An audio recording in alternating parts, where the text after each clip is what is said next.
Recording. We are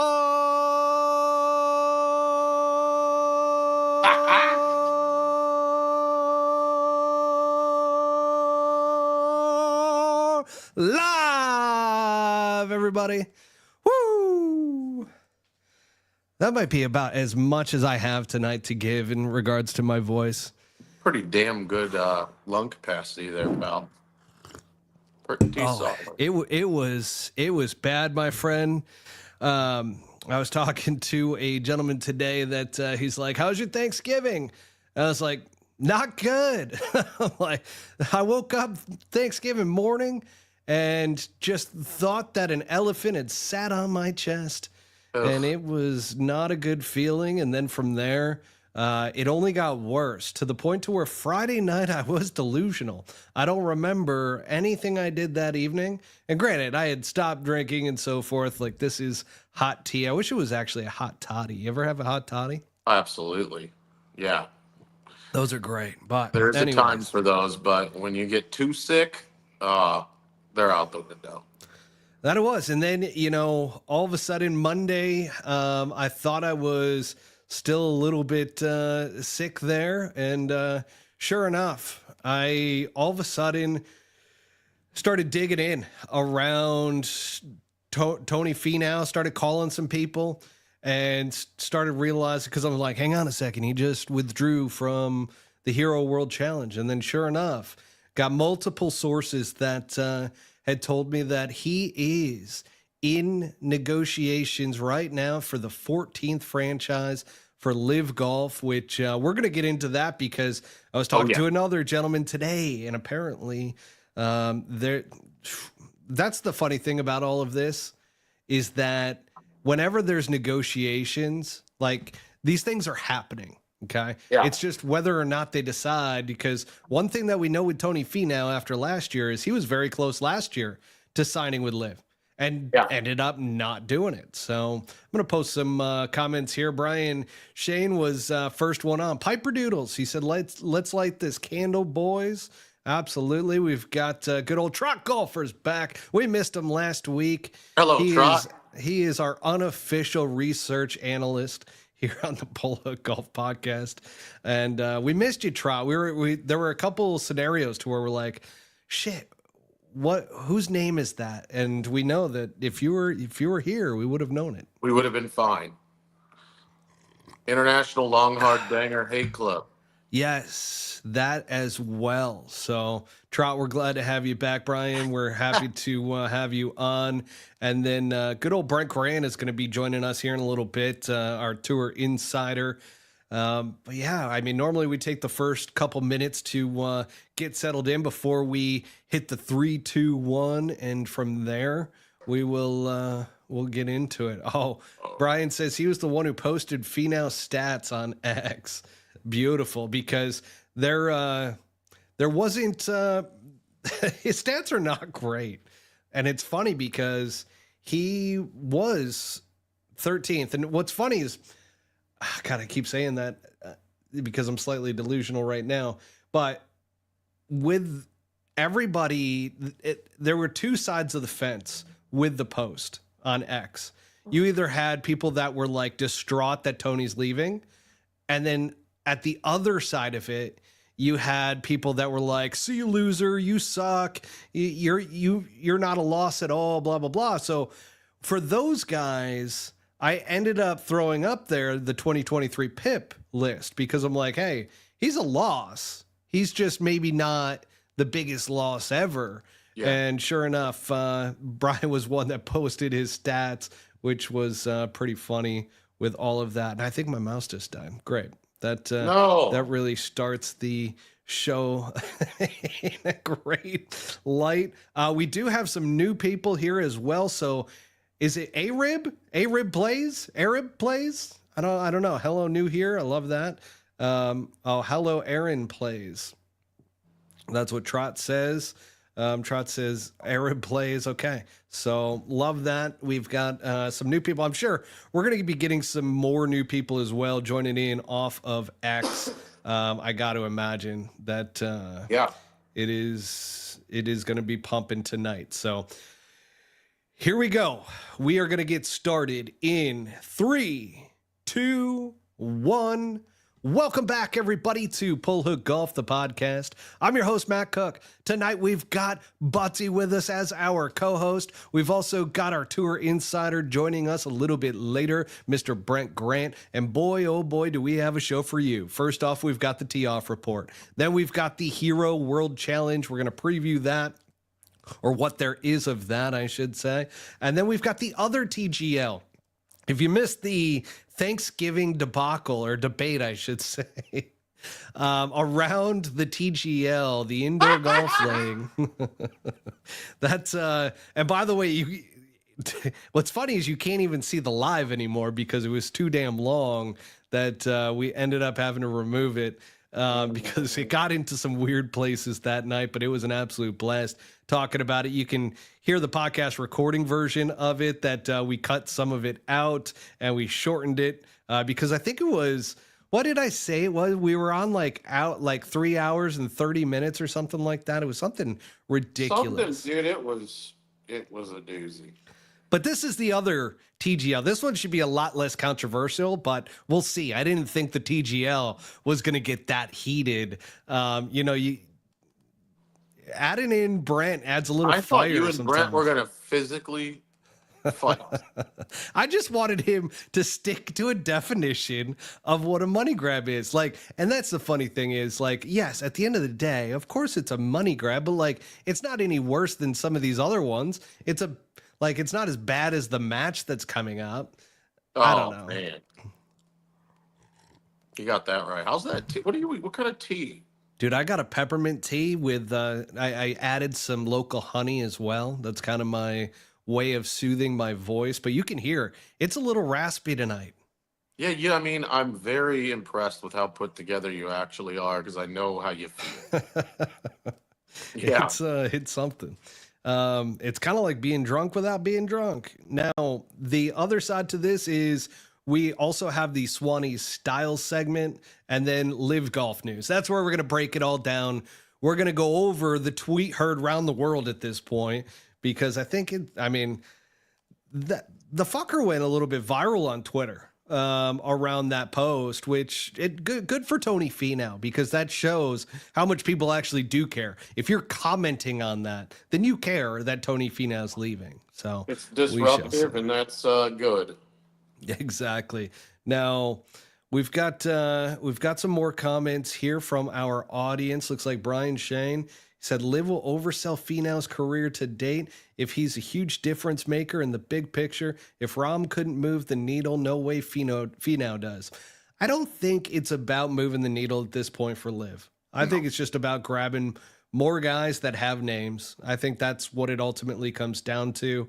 But we do want to give a shout out to our sponsor, Swannies Golf, which, folks, we don't even need to add in the Pull Hook Golf promo code right now because they are still running their Black Friday sale. So you still got 30% off. Hop over to swannies.co and get 30% off of everything right now, which is awesome. Highly recommend the Black Swan line. I almost said Black Label. It's actually, I'm wearing the t-shirt that is part of the Black Swan line as well. And the damn thing is like silk. They really outdid themselves when it came to high quality craftsmanship on the recent line that is Black Swan. It's meant to be their high end line, and man, did they hit the nail on the head. So go over to swannies.com. Looks like lunar bear fur.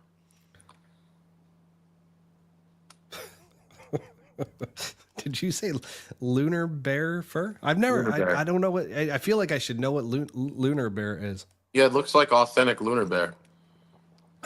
God, that would be great if it was. I think it might be. I hope PETA doesn't come try to pour like something red on me or something. Which I heard the greatest line in Yellowstone, by the way. Yellowstone, the show.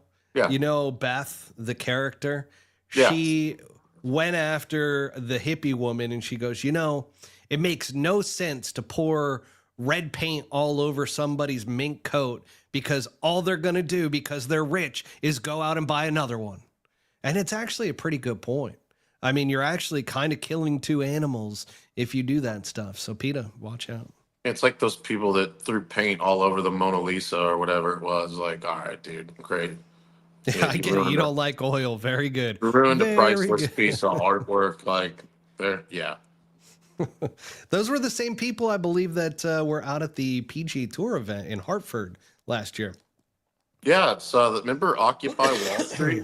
Remember that whole deal? Oh, yeah. Wow. Yeah, we Yeah. covered that. Oh, did you? Oh, we did. You We you did? covered it too. Yeah. There's a lot I don't remember. Yeah, that's pretty typical. Now, as we get into it here, we've got the tee off report with Butty. You ready for this, man? Yeah, shoot it. All right. So I was thinking, like, many golfers, especially around the holidays, when it comes to gifts, I don't know about you, but I have been one of these golfers that I have such custom stuff that like it's impossible to give me like a good golf gift, especially if you're not in the know Yeah. around golf. So I pose this to you. As many golfers like me have had a terrible time receiving golf gifts during the holidays. What's the worst gift you've been given that's golf related? Oh man, there's so many that are equal on that front. I'm gonna name a few if that's all right. I've received a lot of Absolutely. really bad, and Let her you have rip. to you bear it with a smile, right? And thank you so much. This is gosh, I'm just gonna use this so much. Uh, a really shitty, cheap putting mat, a chipping net, uh, FootJoy Green Joys for golf shoes, um, a weather soft glove, to name a few. Yeah. Uh, two-piece Surlyn covered golf balls. The guy at the store told me that these Callaways are good. And I'm like, how much were these? And they're like, oh, they're pretty expensive. They were like $23. So, to name a few, yeah, cheap shit, not in the know, hack fest fucking gifts. Yeah, I basically got to a point to where I told everybody related to me or around me, do not buy me anything golf related. Oh, but And she's bringing shit out right now. I'm probably about to go throw it in the trash. they obliged. The worst was when I really became serious about golf and I was playing Pro V1s, and all of a sudden, you got the relative that found 2 packs of Top Flights at their local Marshalls. Oh, And yeah. they're like, hell of a deal. He's gonna love them. Oh, yeah. Brings them, and I'm just like, what am I gonna do with this? This is Oh, brutal. yeah. Yeah, they're like God, like a bracelet score counter, something like that. Yeah. There's some Yeah, really bad ones. Yeah. If you're yeah, gonna buy for a golfer, you better damn well do the research and maybe just take a peek through his or her bag, as a starting point. for Buy sure. something that's in there already. Got a nice little comment here from Kyle over at Cart Barn, guys. He is starting early. In golf, as it is in life, it is the follow through that makes the difference. A lot of pros will have you practice just to follow through and have you hold it and then swing from in reverse from there. Oh, this could get interesting tonight. And we got Trot Golfer interacting with Kyle, mentioning that it's the body getting through. It's all about the finish, Kyle. And then I think this is in regards to what we were talking about. Trot said, at 13 years old, dozen orange Top Flights from aunt and uncle. Aunts and Yeah. uncles are the best when it comes to Oh. that, especially if they don't play golf. Yeah, I know you like to hit those little balls around. I got these for you. Knew you would love them. Yeah. Don't love them. Thanks. All right. Let's move on from the tee off report. I feel like that got me fired up, ready to go with a little bit of a wheeze and a cough. So let's Little keep it whooping cough. moving. Yeah. Yeah, keep it moving because we've got somebody to add in. I think he just disappeared too. This is hilarious. He I've said been he's having looking problems. at I him. just saw a text pop up said he can't get in. He's in. He is officially in. He's got a haircut. I can see that. He's in the green room right now. So we're gonna bring him on. And that's our tour insider, Mr. Brent Grant. Give it up for the guy. Oh, there he is. The fans love him. What is up, Sarge? Holy You shit. do look like you're straight out of your I don't even know what to say. Like, you just joined the army. Is there something you need to tell us? Oh my God. And he's got a jug of water. Oh, dude. Dude, this is brilliant. Oh, there's going to be a lot of comments around this one. Private Brent. PG. That's PG. How you doing, Brent? Can anybody hear Brent? Nobody can hear him.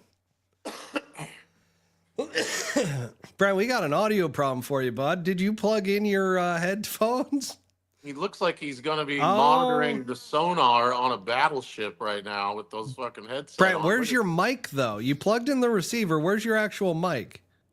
No, where's the mic? Oh, My name. sorry. Oh, there we go. He's here. Can you hear me now?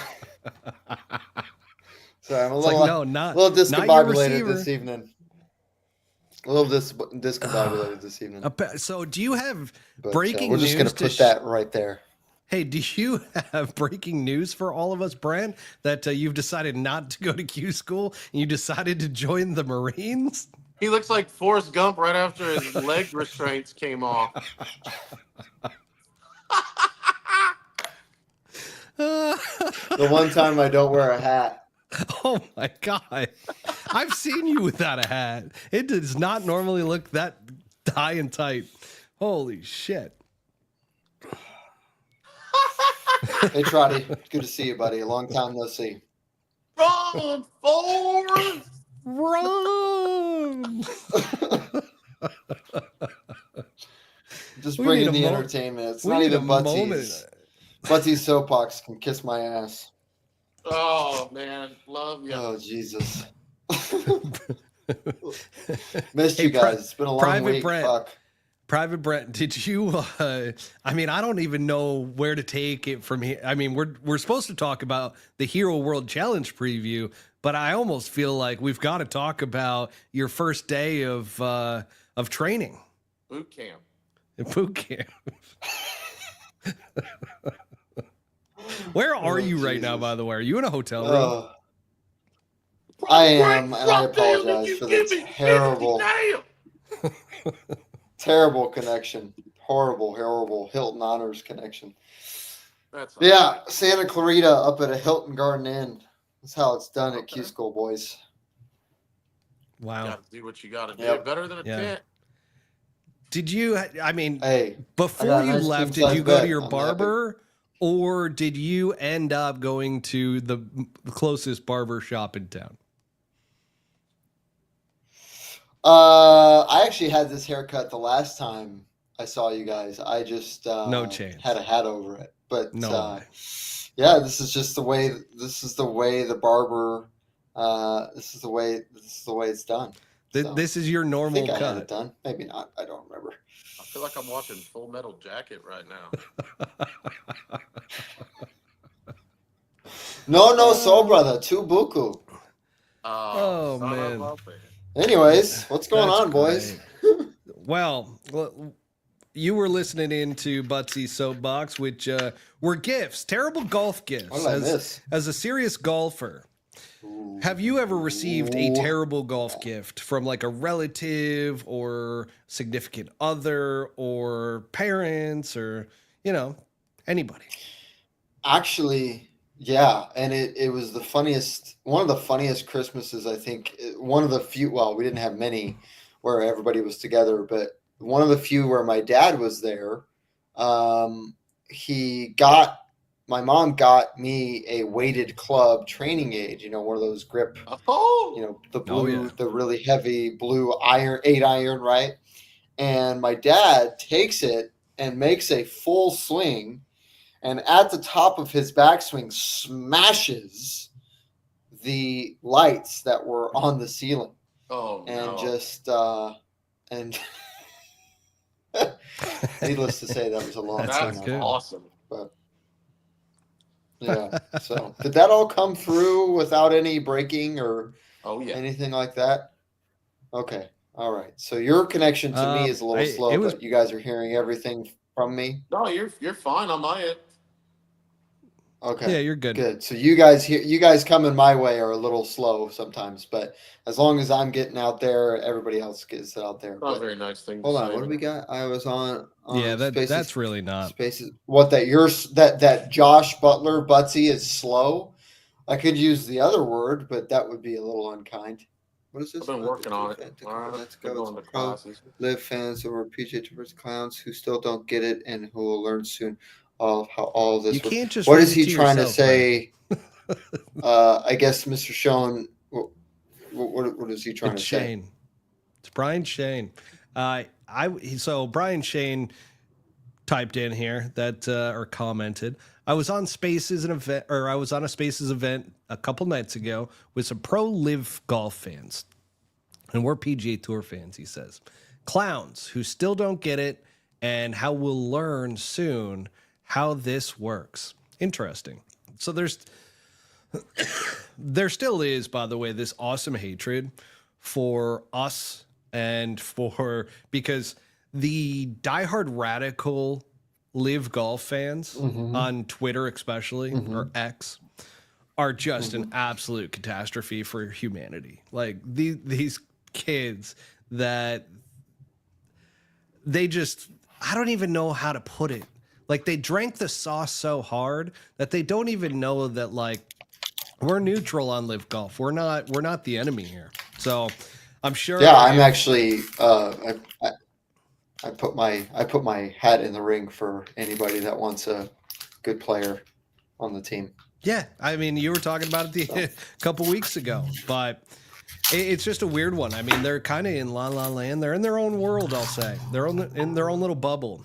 So we shall keep it moving, keep it grooving. Let's talk about the Hero World Challenge. This is taking place in Albany in the Bahamas.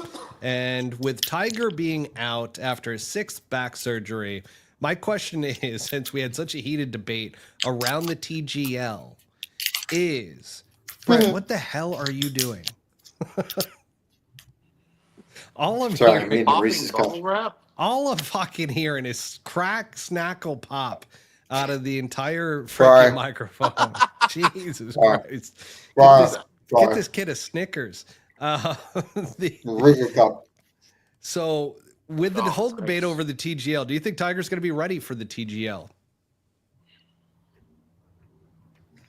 Are you asking me? I hope so, because that's about the only thing. Exactly. I mean, sorry, if the whole thing that he's invested in, right? I mean, we all know how does that work? golf. Like,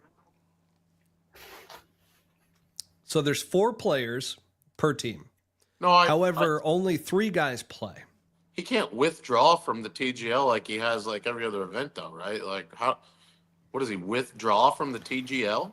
The one thing that I don't know about the TGL is that whether or not you can sub in. So, like, you're going 3-on-3 for the first 6 holes.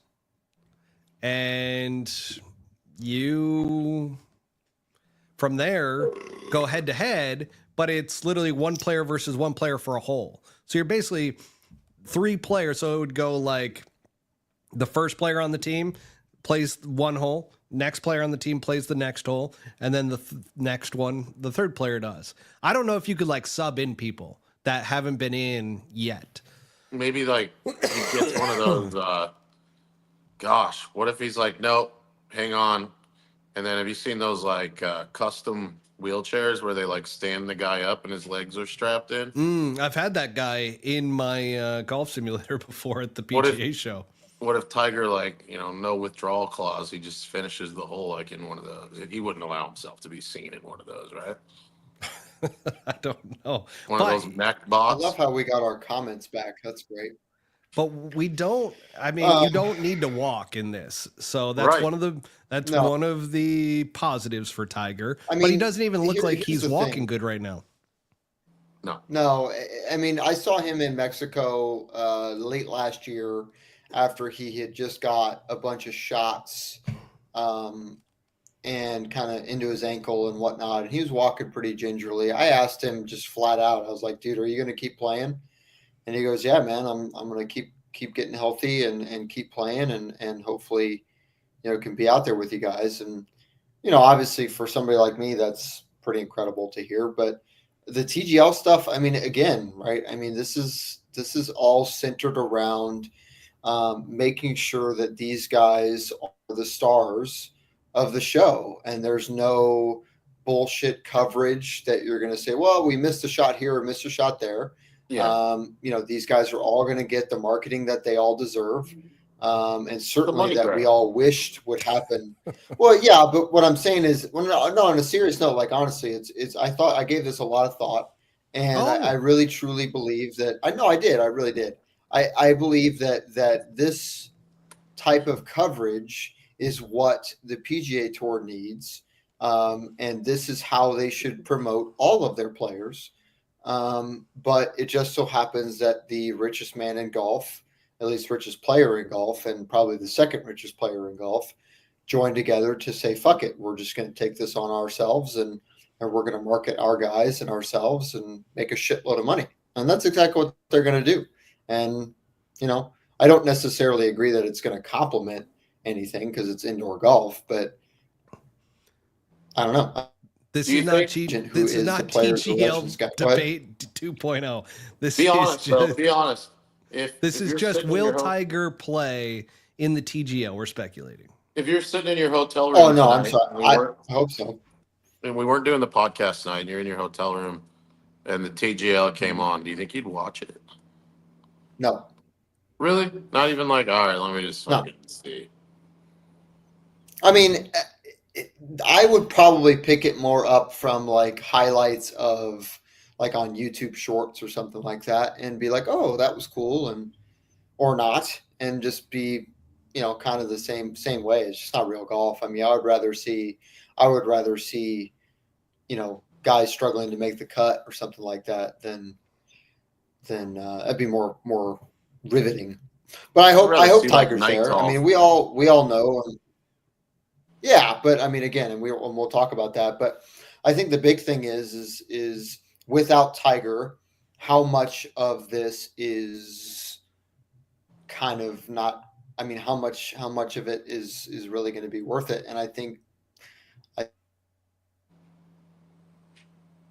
it's Tiger, and if he's not there, then what the hell is the point? Maybe Charlie kicks into gear. Oh, could he only a couple sign of years. Charlie?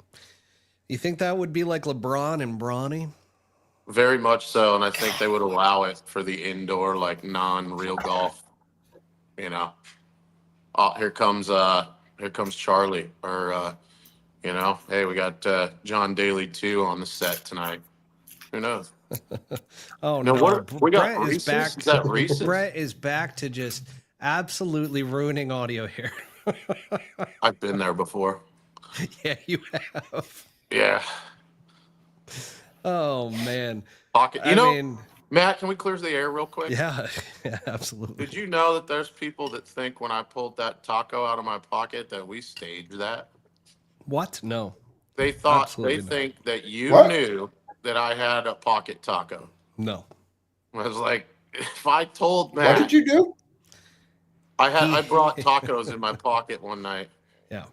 All of a sudden, he reaches into his pocket, pulls out this aluminum foil. Homemade taco. Just all wrapped up, and he's like undoing it in front of the microphone. And I look to him and go, what the fuck are you doing? And he goes, pocket taco. If I had told you that I was going to do that, when was this? I would definitely have told you, yeah, we're not doing that. When did this happen? When did this happen? Months ago. Yeah. Oh, okay. I was going to say, if this happened when I went off air, that'd have been hilarious. No, before your time. Yeah, and it was in studio too.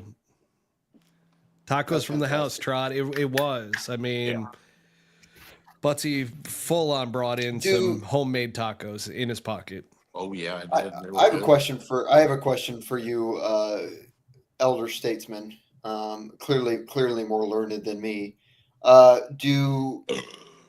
Do we see a possible pushback a little bit from fans? Is it out there? I guess is my question. Is there a pushback saying that this is just them trying to do the same thing with that Live is doing, only indoor golf, because they wouldn't be able to do it without the PGA Tour's express permission if it were real golf? Because technically they're not allowed to play in events unless they get releases. This is sanctioned by the PGA Tour. That's what he's saying. But they had to. Okay, I didn't realize. Okay, I didn't realize they had to sanction it for that as well. Okay, yeah, they've got it. PGA is a partner in this. It's their own version of an alternative product for sure, and it doesn't occupy airtime of normal tour events, right? So it's just another outlet that. Yeah, I think that's what we were arguing about last time. It's just another PGA Tour funded like money making outlet. And it makes the most sense. Yeah. I think what it comes down to is the guys that didn't go to Live, not get to go to Live, because obviously they could have all gone. But I think the guys that didn't go to Live and saw how much money is to be made, the tour owns me. Well, they own my image when I play, but that's about it. Right. Let's get into the Hero World Challenge. Let's get back to it. I honestly believe that it's. Go ahead. Hero.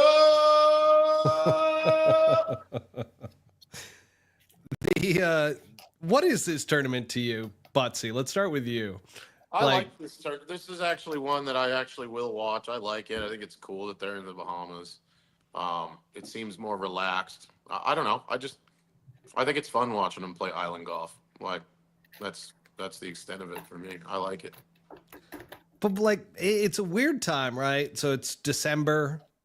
It's technically a sanctioned event. It's Tiger's event, but there's only a very small field that's been invited. I mean, does that diminish this at all? Not to me. I mean, I don't know. Like, it's cold everywhere. It's starting to cool off. It's the holiday season, and these guys are out in the Bahamas. And I just think it's fun to watch. Dude, we've got military boy just absolutely creating meth over there. Like, what are you doing in that hotel room? Oh God, Brent. In the fuck. What? Brent has no idea. Sorry. I think you could even say this is one of the top 3 events of the year. Nighttime prep. I think this is as good, if not, it's bigger than the Players Championship for me. I love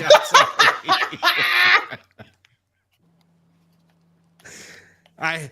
I gotta be honest with you. You did such a good job in the beginning of trolling without me catching on. And then all of a sudden, you didn't catch that. The troll just came right out, and I that was an authentic just burst out of laughter because of how fucking funny that was. I don't know. Came out not real sure what's funny, but you asked me a question, I answered it. Josh, you can't go 30 seconds without making a joke. It's top 3 for sure. Yeah, definitely better than the Players, and definitely better than the PGA Championship, right? And the Masters. I mean, don't forget the Masters. I think so. I think the golf course and how it's set up in terms of difficulty and length and the shot making that's required out there, the wind picks up. And you got Tiger out there, and everybody's scared of Tiger, and it just adds an ambiance to So it's just like a high stress tournament. Ambiance. Yeah. Brent, are you playing tomorrow? By the way, sorry, but see, Trot threw me off here. Brent shoots 500 tomorrow. You'll be eating Reese's the night before your next round. I'll boof a Reese's. Oh, I eat Reese's cups almost always. Yeah, but Brent, are you playing tomorrow? Yes, round 2 of Q School. Dude, I didn't even realize today was round 1. That's how today sick was round 1. Fuck! How is that not on our topic list? How did you not call that out? I sent this over ahead of time. Because I don't like to talk about myself. Bug on your table? What are you blowing there? Yeah, what are you doing? You're like I'm told you, I'm doing nighttime prep.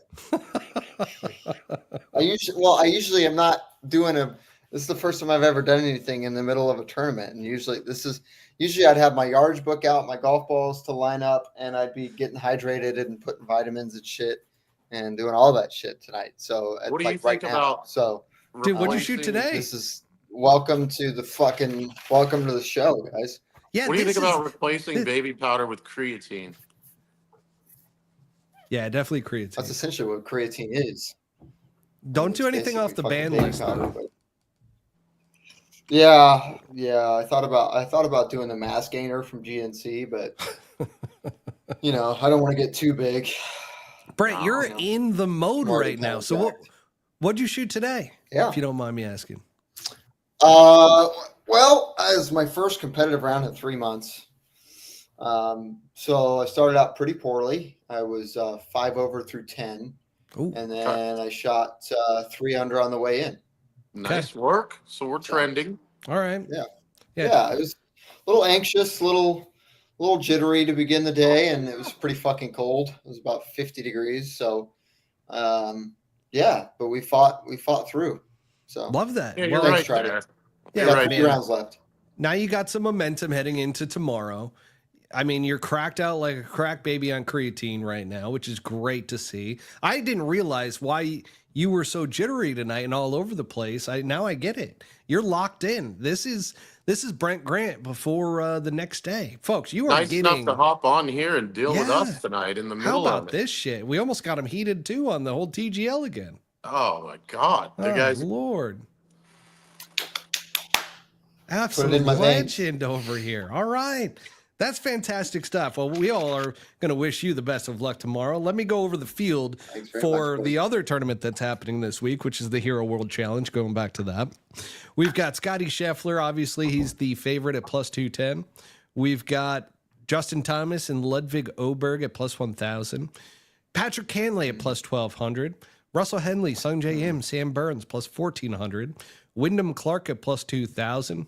Sahith Thagala at plus 2,200. Tommy Kim plus 2,200. Jason Day, Bobby Mack at plus 2,500.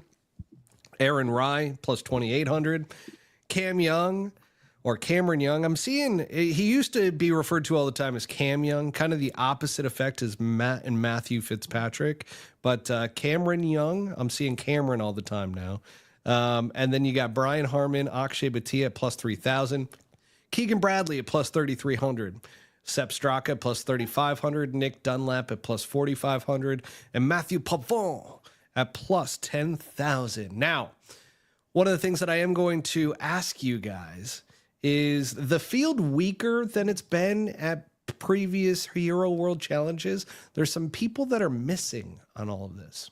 Did you not just hear yourself? This is a hotter field than most major championships. I'll be a little small. This is a dangerous field. This is a stronger field than they've had virtually all year. Do you wish there was a cut at this event? Not with that field. I'd like to see a guy that starts out not so good come back and show off what he's made of. You don't get that in a major, and you get that here. Wow. Fantastic. You know what's insight. amazing? What's amazing is we keep talking about all these elevated events and the majors and the money. This is one and of all them. these cool things Yeah. that these guys go and get and go do. And I think honestly, it's about one thing and one thing only. If you play at a certain level, you're going to get every opportunity. Who the fuck is Riggs Johnson? ASU kid. Oh, We'll good talk for about him. him in a little bit. Cool. But honestly, it's amazing because like some of the perks that these guys get to go do, get to be a part of, and it's simply because they played really, really well. You got And the the top Hero World 20 Challenge. in the world teeing it up this week. Okay, well, not quite. Dude, Not quite. I really hope that doesn't get clipped and put on social media by our video editor this week, because poor That'd be Butsy hilarious. is going to get absolutely murdered, and nobody's going to know that he's trolling. I have no idea Oh, why he's I would absolutely get murdered. Anybody that's got a brain can see that this is one of the strongest 20-man. I mean, all you need all you need to see is you know the skinny Indian kid fucking dominating out there in the Bahamas, beating You everybody's mean the ass. praying mantis? Wow, Akshay, but you like Akshay Guy's this week. incredible. That's who I was gonna say. I like Akshay. Yeah. Let him get his first major under his belt here this week. Well, Brent stole your guy there, Butsy. Who do you like this week? At the fifth major of the year. I feel like Keegan plays a lot of island golf with Jordan, and I think he's probably the most prepared. I think we see a Keegan Bradley W. It's not going to be easy because, like I said, you got some of the best players in the world there this week, but I think he's peaking, especially this late into the season, and I'm curious to see what.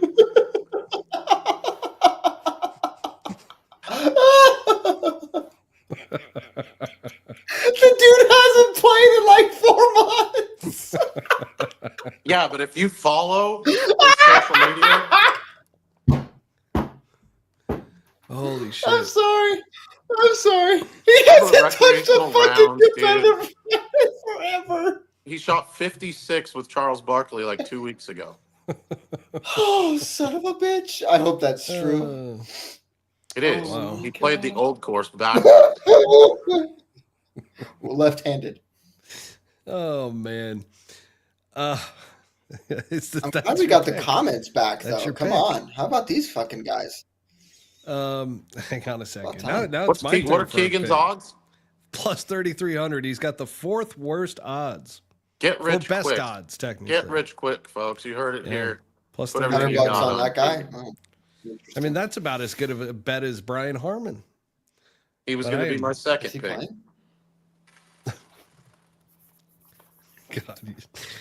God. Just for the absolute hell of it, I'm going to go with Wyndham Clark.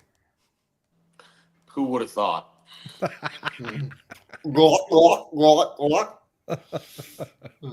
I did it for you guys. Okay. Did it for you guys. I know you guys absolutely love him, huge fans of him, and yeah, he's a good dude actually.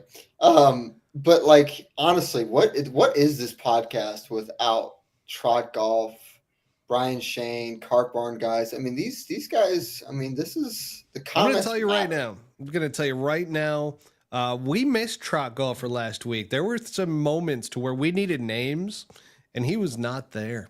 And I told him it absolutely was a tough situation. Trot this week, by the way, loves Aaron Rye.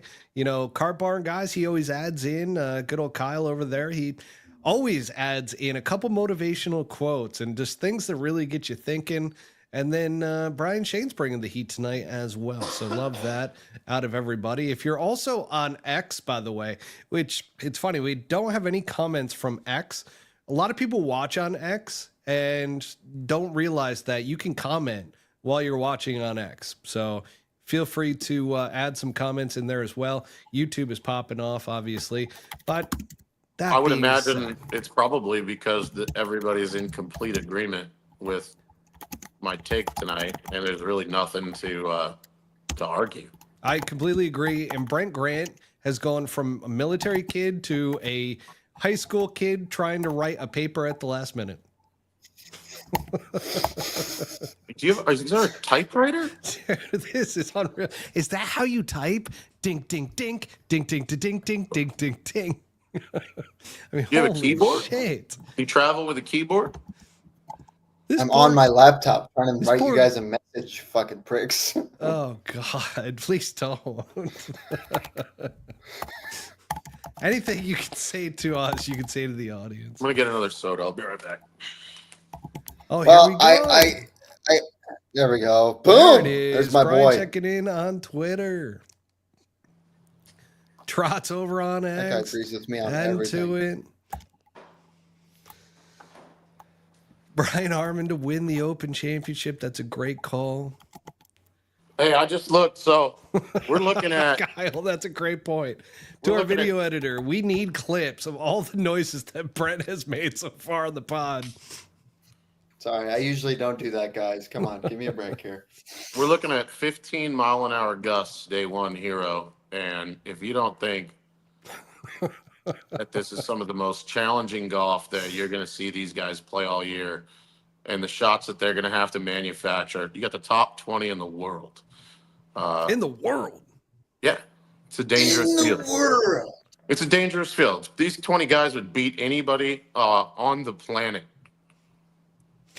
I think if we get enough okay. audience members to chime in who they're going to pick and everybody picks somebody different, somebody's going to win this week. Well, as golfers, we all win because we get to watch. There's only 20 people to pick from. So we get to watch the best play at a beautiful golf course under the toughest conditions that you'll see all year. So you know who's missing this week? Jordan. He's won. Who's another? Justin Spieth. Who's won this tournament multiple times? Schauffele. Patrick. Oh, the guy that cheats in the same bunker back-to-back years. Patrick Reed. No, he's on live. Oh. Didn't Victor Hovland win this 2 times in a row? I assume so, but I think he's pretty much checked out. Yeah, he's been playing well enough to get the call up to play with this field.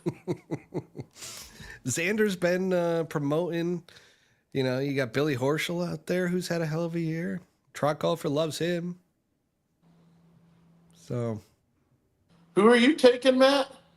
Wyndham? Yeah, I actually forgot. That really wasn't my pick. I just wanted to feed you guys. But I'm going with him now. That's my pick. Got caught licking a dumbbell after he set it down. It smelled delicious. The dumbbell? Never know. Now, the Grass League. This is local here in Arizona, happening out in Tempe. It already took place once prior.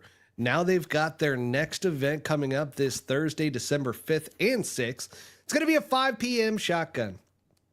It's going to be live on Peacock at 6 p.m. Mountain Time. Tell me, guys, what's your opinion on this league? Well, we're going to get to that, Butsy. I think the Grass League is dope, dude. You got to hit golf shots. You got to make putts. And they've created a flat-out arena out there where you could tell, like if you tune into it at all, you can tell these guys are like feeling the pressure. And these aren't full-time pros. Like these are Joes. And they're really good Joes, but they're feeling pressure that they've never felt in their lives out there playing par 3 golf. There are live players playing. Who? What? I believe Rahm's playing, actually. No, he's not. That's what I heard. Yeah. That's what I heard. He's been wrong. I don't know. Be funny if he had a big disguise on or not in the field. Not in the field. Okay. Well, that guy was full of shit. Hang on. Let me pull up, especially since you just mentioned that. You might want to look. There are pros. Alias Quan Braun. Yeah, there are pros. So, Brent, what's your take on it? Well, the sad part about this is there are guys that have made it to the tour from the Korn Ferry Tour. There are guys that aren't going to Q school that have tour status that have been barred from playing in this event due to the PGA Tour's release or lack thereof. The NBC Sports, who is putting this on, which last time I checked is one of the largest in the world, has decided that they wanted to ask the PGA Tour to jump in on this, and the PGA Tour gave them a flat no, and which meant that any and all players that asked for a release to go play this were incapable of doing so. So that immediately puts them at the top of my list of people that are just trying to fight to get a niche in golf, and the PGA Tour is kind of stifling that. But Brett, I hope it goes well. I know some of the owners. That there were some players, some PGA Tour guys that asked about playing in it, and they were blocked from the tour. Correct. Yeah. I don't know if that went through, but what I just said, anyways. But basically, they have to ask for a release, which means they literally have to have their agent or themselves fill out a form. They have a conversation with somebody, and then somebody can just decide on whether or not they can go play this because they own their image. And it's one of those things that, we all believe is wrong, but lawyers from 50 years ago kind of made it in cement. So not much we can do about it. It would be cool if there was But I some look forward to top it. I hope it's names going to be good. I mean, sprinkled nighttime in. golf is a blast. Yeah. That's the other thing. This is taking place. This is a par 3 golf course. I mean, technically there's some par 4s during the day, but it's a lighted par 3 golf course called Grass Clippings, hence the name Grass League that comes out of it. And there are some teams. So the very first one was interesting, but these teams have changed a little bit. I don't know if you guys have noticed, but, there were some no-namers on a lot of these teams originally. And what you're going to notice this week is that there are some people that have some names. Like, for instance, we've got notoriety. If I go up here, let's see if I can find the pairings, because I was kind of surprised. I'm like, George Gankis is playing, which, if you know him as a golf instructor, mainly on Instagram, I feel like. But yeah, you've got, let's see, I don't know either of them. What the hell is George Kankus going to do? Give everybody a lesson before they tee off? Like, what's he going to do? So that's feature group number 4. This one, out. Allison Lee, I have heard of her. Trey Kidd, I don't know. Ken Grew up in Hawaii. Tanigawa. I mean, he's part of the Muskies. No, You've that got guy Brad has won a Dalkey lot from of Good illegal Good. skins. You got Good Good's Brad Dalkey. You've got whoever Clay Sieber is. That's another group there. Let's see. Here's Gankis, and he's playing for United. Yeah, with Nick Mason. Okay. Oh, geez. Yeah, don't know those guys. But then we've got Freezer Tarps and DOD King playing on a team. Group. That's going to be hilarious. Yeah, that'll be a fun group. Like, talk about entertainment, you know what I mean? And then we've got Sox, Drew Stoltz, and Drew Kittleson are playing for the Muskies. You've got Marty Fish and Mark Mulder. Mark Mulder's the former baseball player. I believe Marty Fish was a pro pitcher. Well, Marty Fish, wasn't Marty a tennis player? And then Mark Mulder is the pitcher. Yeah, Marty Fish, yeah. Yep. But these guys play in the celebrity golf tournaments all the time, like the competitive ones. So that's how I know of them too. Ben Herman, I don't know from the Swamp Dogs. Phil Kessel just looks like he drinks a lot of beer. Look at that guy. Ben Herman's the owner of Silver League. Go back to Ben Herman. Right here. If that's the Ben Herman. It is. It's him? Yep, that's him. Yeah, Ben can flat out play some golf. He owns Silver League. Okay. Yes, he does. There you go. Hence why he has a team in this. He probably bought that team and probably 3 or 4 others.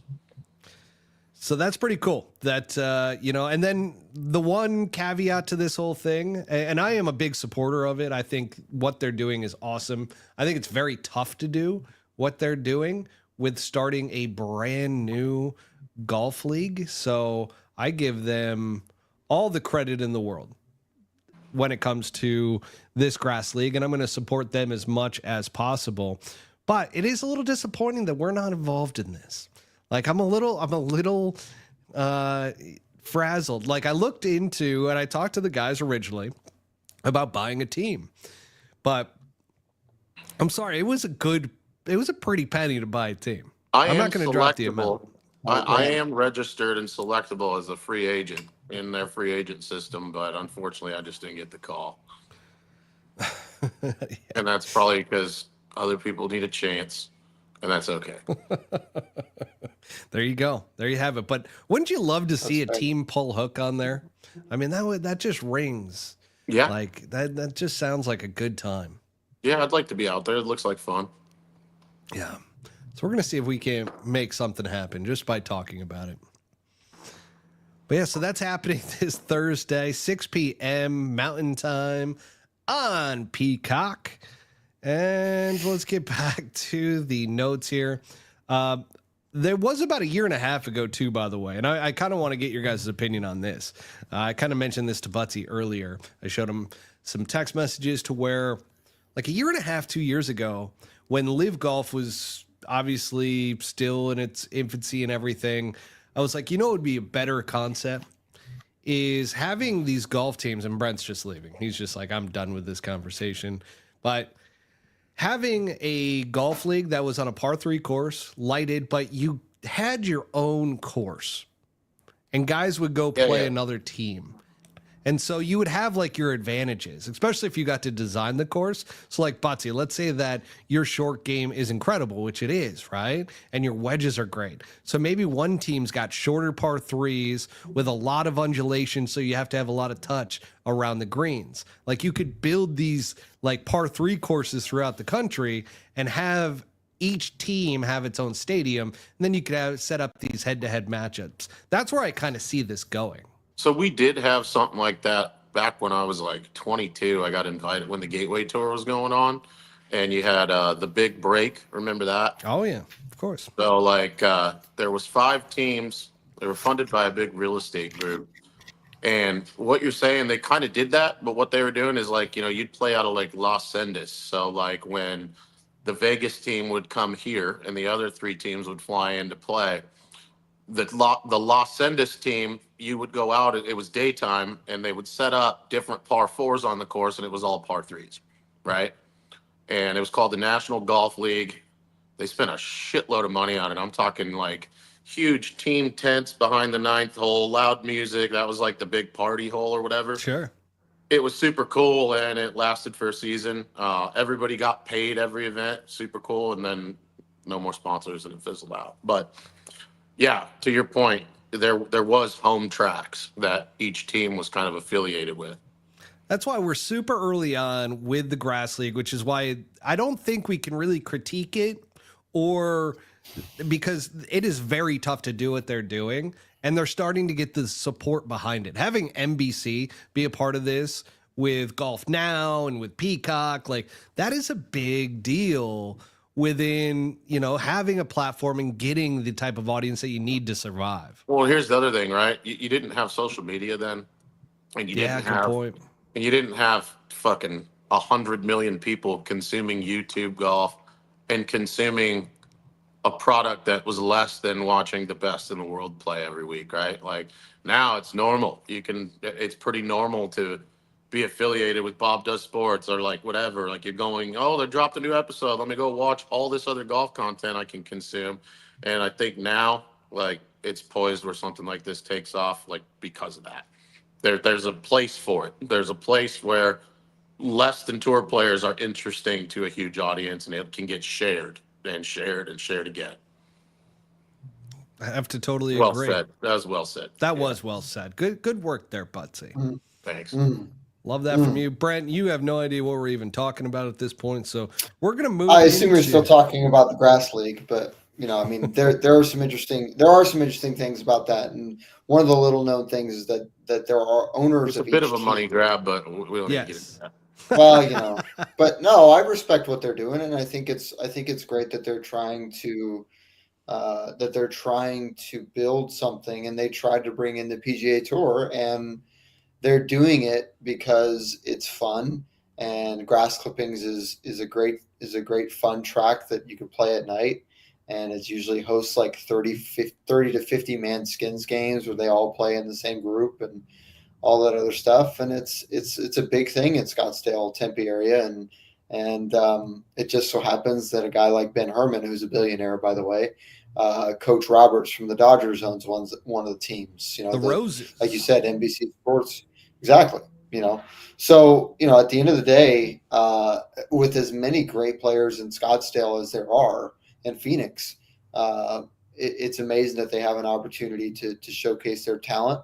And what better way to do it than fucking off in the middle of the night at a par 3 course where you can just talk shit and have a blast and go make some money. So I'm excited for it. I wish it was a different time, but I couldn't wrap my head around for the longest time why people are consuming all this alternative shit. And it's like, oh yeah, like people are just as into it. You can suck 50% more than a tour player, but if you got 50% more personality, then people are watching it. You don't have to be good. You just need to be entertaining and like somewhat good.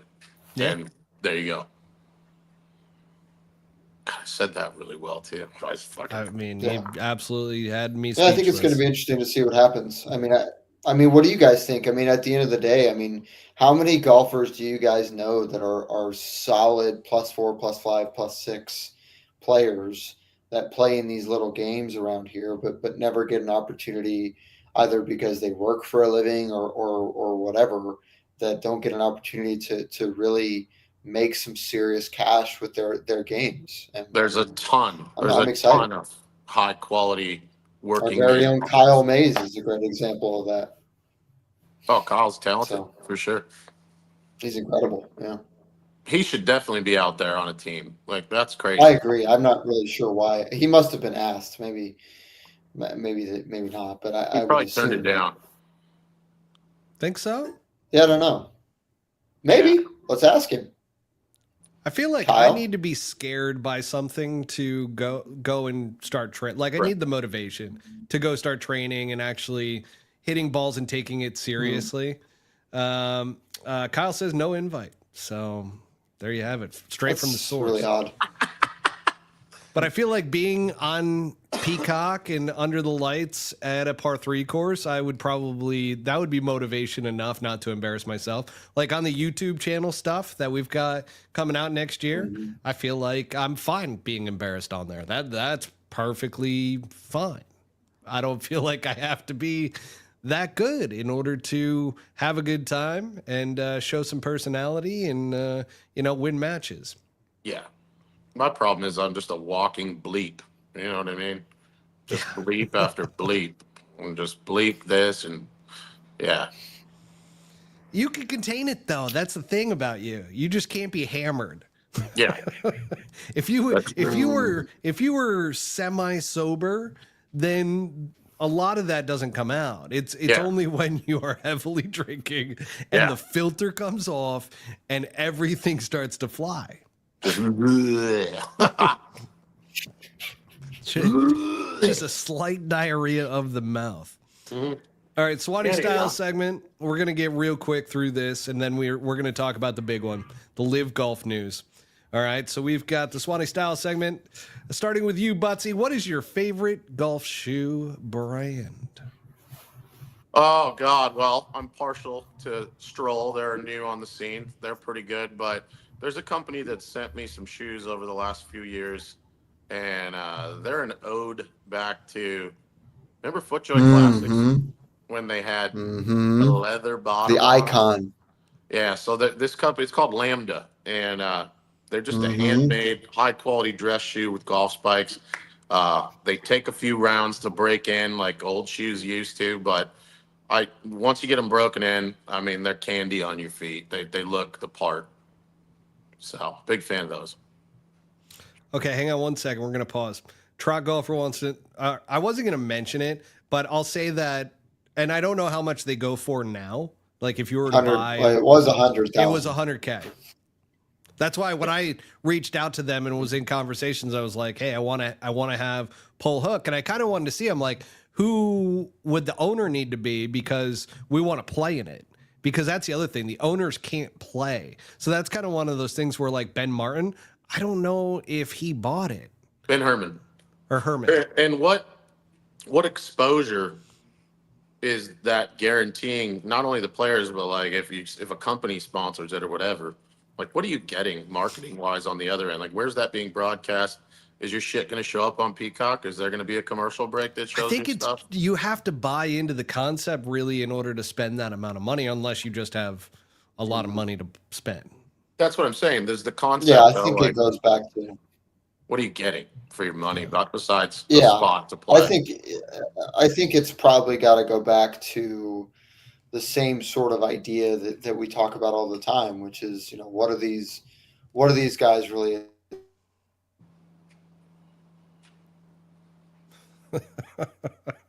Brent, we lost you there for a quick sec. He's frozen. Move your head like this. Maybe you can get a bit better connection. Tom Hanks. Is he absolutely frozen there? It's the best part about this is now I can't get Forrest Gump out of my head. I mean, are you kidding? Absolutely, right? I mean, unbelievable. And what By the way, since he's frozen and can't really hear us, and he won't hear this until after tomorrow, it is incredible Look at him. that he had the ability to go 5 over and then shoot 3 under on the back and save the entire thing. Oh, he probably goes low tomorrow too. Oh, I think he goes stupid low tomorrow. I'm expecting. I mean, that momentum and so forth. Yeah, I figured he would eventually disappear from this, and it's okay if he doesn't come back, because one of the things that I do want to be cognizant of is the fact that he's got to play tomorrow. Yes. Is he ahead of us time-wise? Do we know? Yeah, he is. Yeah, so it's late there. He might have done that on purpose. Just pulled the plug out and didn't tell us with his toes. That's completely fine. Oh no, he's back. Oh no, he's back. He's back. Sorry, boys. Brent, by the way, you're in Texas right now, right? No, I'm in Santa Clarita, California. Oh, why did I? Well, Oh my behind. God. Yeah, I'm completely out of it. Kyle was so fast. Thanks, Cal. It's like, no, he's in Cali. God, I thought he was at Bethpage. Okay, so best. right now it's 7:00 your times. But if you need to jump so that we're you get good. rest, okay, We're perfect. good. Yep. Yep. So did you guys miss what I said there, or No. we missed it completely. Okay, cool. I heard it all. I did actually. I did talk to the guy that runs the skins game at Mountain Shadows, and he, Mike? yeah, we Yeah, talked Mike about it Miller. actually quite a bit.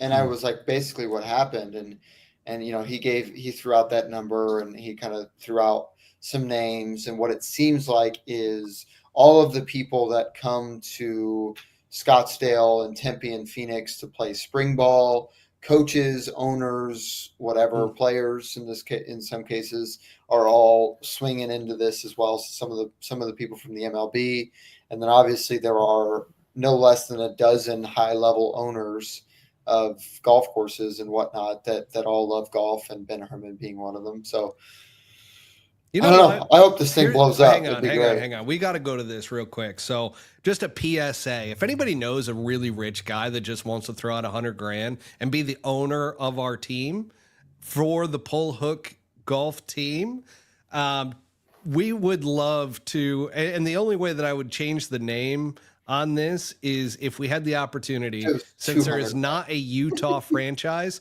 if we could end up being the Utah Soakers. That's the only way that I was thinking we'd be the Pensacola Peter Whackers. I think that's actually one of the teams. I mean, I don't know if we could have a Canadian team, but there's already a Canadian team. Yeah, shit. You gotta have powder I really think the Utah Soakers would be big. The Austin Utah assholes. Soakers. Oh God, that'd be so funny. Oh, because I get it. Uh-huh. You gotta have some Mormon friends in order to know what that is. Oh God, that's good. I do actually know the owner of Asher. Hang on. One last thing. Sorry. While it's on the tip of my tongue. Literally. And the logo would just be that emoji with the three water drops. I think it would just be us, but like we're on a wave. Naked. I mean, there's something to this. Gotta love the Soakers. So, as Dylan Vodry just mentioned.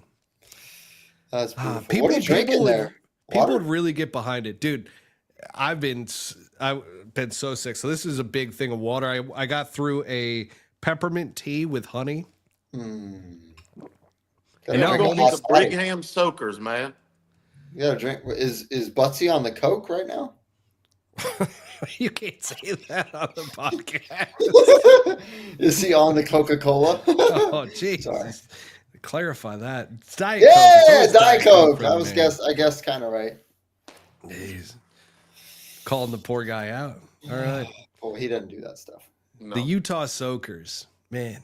I do know. I mean, I don't know. The owner of the Utah Jazz would probably step up. Yeah, we're the Brigham Young Temple Soakers, man. Dude, I would feel fine about there's already 2 Arizona teams, if not 3 at this point. So I'd be pretty good with the Utah franchise. Absolutely. I'm playing for them. Yeah. A lot of money up there too. Get that Mormon money. Find somebody.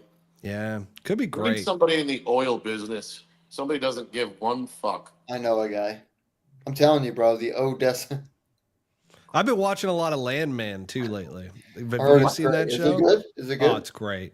I gotta watch it. It's great. I got one of my buddies who played on the good old Corn Ferry. He's after he was done playing his year, he went and got into the oil business out there in Odessa, Texas. So Bless him. tough biz. Yeah, the toughest. All right, I didn't even say what Brent. Whose golf shoe did you mention? I didn't, but I did. I have gotten to know Massimo Giannulli over the last month or so. Really? And yeah, he's a member of the plantation. He did for 5 months. Oh, okay. It's jail. And and honestly, I've worn FootJoys for a very long time, and I do like them very much. But the G-Force shoe they've got so many different types of shoes. They've got shoes for guys like myself that don't like a lot of heel drop, and they've got guys, like nice walking shoes with a lot of heel. Did you say heel drop? Heel drop. Heel drop. The size of the heel. They are really good. You need a good heel on there. No, I need a smaller heel, flatter shoe. Smaller. The G4s are absolutely awesome. Right. They don't hold up over time though for me, but I mean, there's a lot of weight pushing those things. You create a lot of torque. Well, they just do create a lot of torque. They have a really nice outer leather like layer, but then the inside's all like foam and fake shit. And for me, like they turn into a slipper after about a round. Yeah, I always wonder because they have the one that is basically like a FootJoy, like a dry joy or like that. And I've always wondered if they can put spikes in them. And then I asked Mr. Giannulli, and he's like, "Fuck yeah, dude. Whatever you want, let's go." And I'm like, "Okay, cool." He's the man. Cool. He's cool as fuck. Cool as fuck. Hell yeah. I was gonna say my two that I normally am always between. You guys probably already know this. There are the Air Jordans and then G-Force. Those are kind of my two that I normally lean towards. But I have not had a classic FootJoy because I used to rock those earlier in the day. It's like the fancy ones with the wood soles and stuff. Icons, I love those. I'll second that, Matt, with the Jordans. Like I'm not trying to flex this. It was cool while it lasted, but I used to get shit from Nike. And when the Jordan golf shoe first came out, before it became like mainstream, and it had a really solid sole on it, and you could actually get like the real Jordan 3, right? Or whatever, like high top with a hard plastic, real spikes on the bottom. Like that was probably the best. I've got the 12s. Yeah. So those are awesome. Yeah. They're super supportive. I would wear those. I would probably wear those if they were the Jordan 1 lows. I would probably wear those every day, no matter what. If they could put spikes on them, I absolutely would wear them because you can wear them with anything, shorts or pants. It doesn't matter. Yeah, 100. True Links are good if you don't have a problem developing flat feet and don't have any ground force at all. Yeah, they're just laterally they're not good, but if you're not worried about that for footwork, they're really comfortable for sure. 100% agree. But that's kind of the thing, right? Is that got a name for your GL team name, the Third Legs? That's only accounts for one of us, and it's not me. The amazing thing is, like with shoes, though, have you guys found? Because we all hit it out there. Have you guys found that on a certain type of grass, like it is virtually, and it doesn't matter what type of shoe you wear, you're not staying on the ground.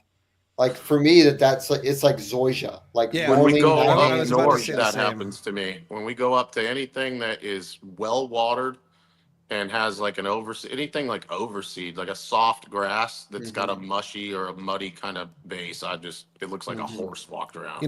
Even the puffy Bermuda sometimes, even though that can grip a little bit easier, but the zoysia for sure. Yeah. And that's where normally I'll wear spikes when I'm playing in that type of grass. Yeah, I don't have a choice. I remember one time I was playing in Wichita and they had a all zoysia tee box and it was kind of slanted in a certain direction. I literally missed the golf ball. I slipped so bad in metals that I literally missed the golf ball. And I wear medals everywhere. And to answer your question, Kyle, yes, I'm wearing medal every day. I didn't even bring of that my up. life. There it is. Oh, it doesn't matter. I can see them all. But I mean, but you are so lower body, 400 pounds yeah. of, yeah. You know what's funny about seeing your swing, though, as you captured the perfect impact moment and sent it over to Butsy and I have to say, I didn't realize your hips aren't that open at impact. I mean, His which hips is aren't great. open, but dude, he gets so much out of the ground. Like with his dude, feet. he's like a little box. He's like a little Marine, just throwing haymakers. Like a jockey. Yeah, he's. Well, like, you guys remember Rory's kind of old move, right? When he kind of had his hips kind of did that thing, right? And then it did that like right before he went backwards. Yeah. It's incredible because his hips do get there, right? But the first initial whip actually comes from like right pre-impact. It's like boop, boop, and then it flips, and then he goes, and then he has to release it so hard, otherwise he would miss the golf ball because he's so underneath, or at least he used to be. Now he's not the same way. Okay, we do want to give a shout out to Riggs Johnson. Played for ASU, and he went over. He qualified Q School over for the DP World Tour, and in his first event, he goes out and wins it. So a little round of applause for Australian Riggs at the Aussie Open. He won the Aussie Open as an American. Oh, the Aussie fans were pissed because, and Cam Smith did say it in advance of the tournament. He goes, the way this golf course is set up is a shame because it's set up like an American golf course this week, and it is not set up like our Aussie golf courses. So what the hell is an Aussie course set up like, though? What does that mean? They like it a little bit drier, and they like it to be able to roll out a bit. It dumped for like a week. I mean, the Australian PGA was a joke because it was too soft, right? Well, that's what Cam Smith was. He said they had enough time in order to fix things, but he felt like they purposely tried to make it like an American style golf course. I sincerely doubt that. It like rained like a foot. You're not getting that out in 6 days. No chance. That's bullshit. Especially in that climate. If it was going to dry out, it would have dried out. I mean, it's not like all of a sudden. That's a shame. Did he really say it like in such a negative light? That's what was. Maybe he was disappointed. Yeah. Let's put it that way. I don't know exactly what he said, so at this point, do these guys does their opinion even matter? I mean, at this point, these guys have all been fucking 100 millionaire over and over. Does it matter anymore? Well, it matters in an Aussie event because he's kind of By the way, I will state this, that the headline did read Cam Smith criticizes Aussie golf course. So well, that's unfortunate. I mean, I'm glad Riggs won. That's incredible. He's an ASU grad, is that right? That's correct. Fuck yeah. Good for Second him. Start too. Oh shit. So yeah, way and to go there. Kids, man, I tell you. Is Liv in Dubai this week? Liv doesn't exist right now.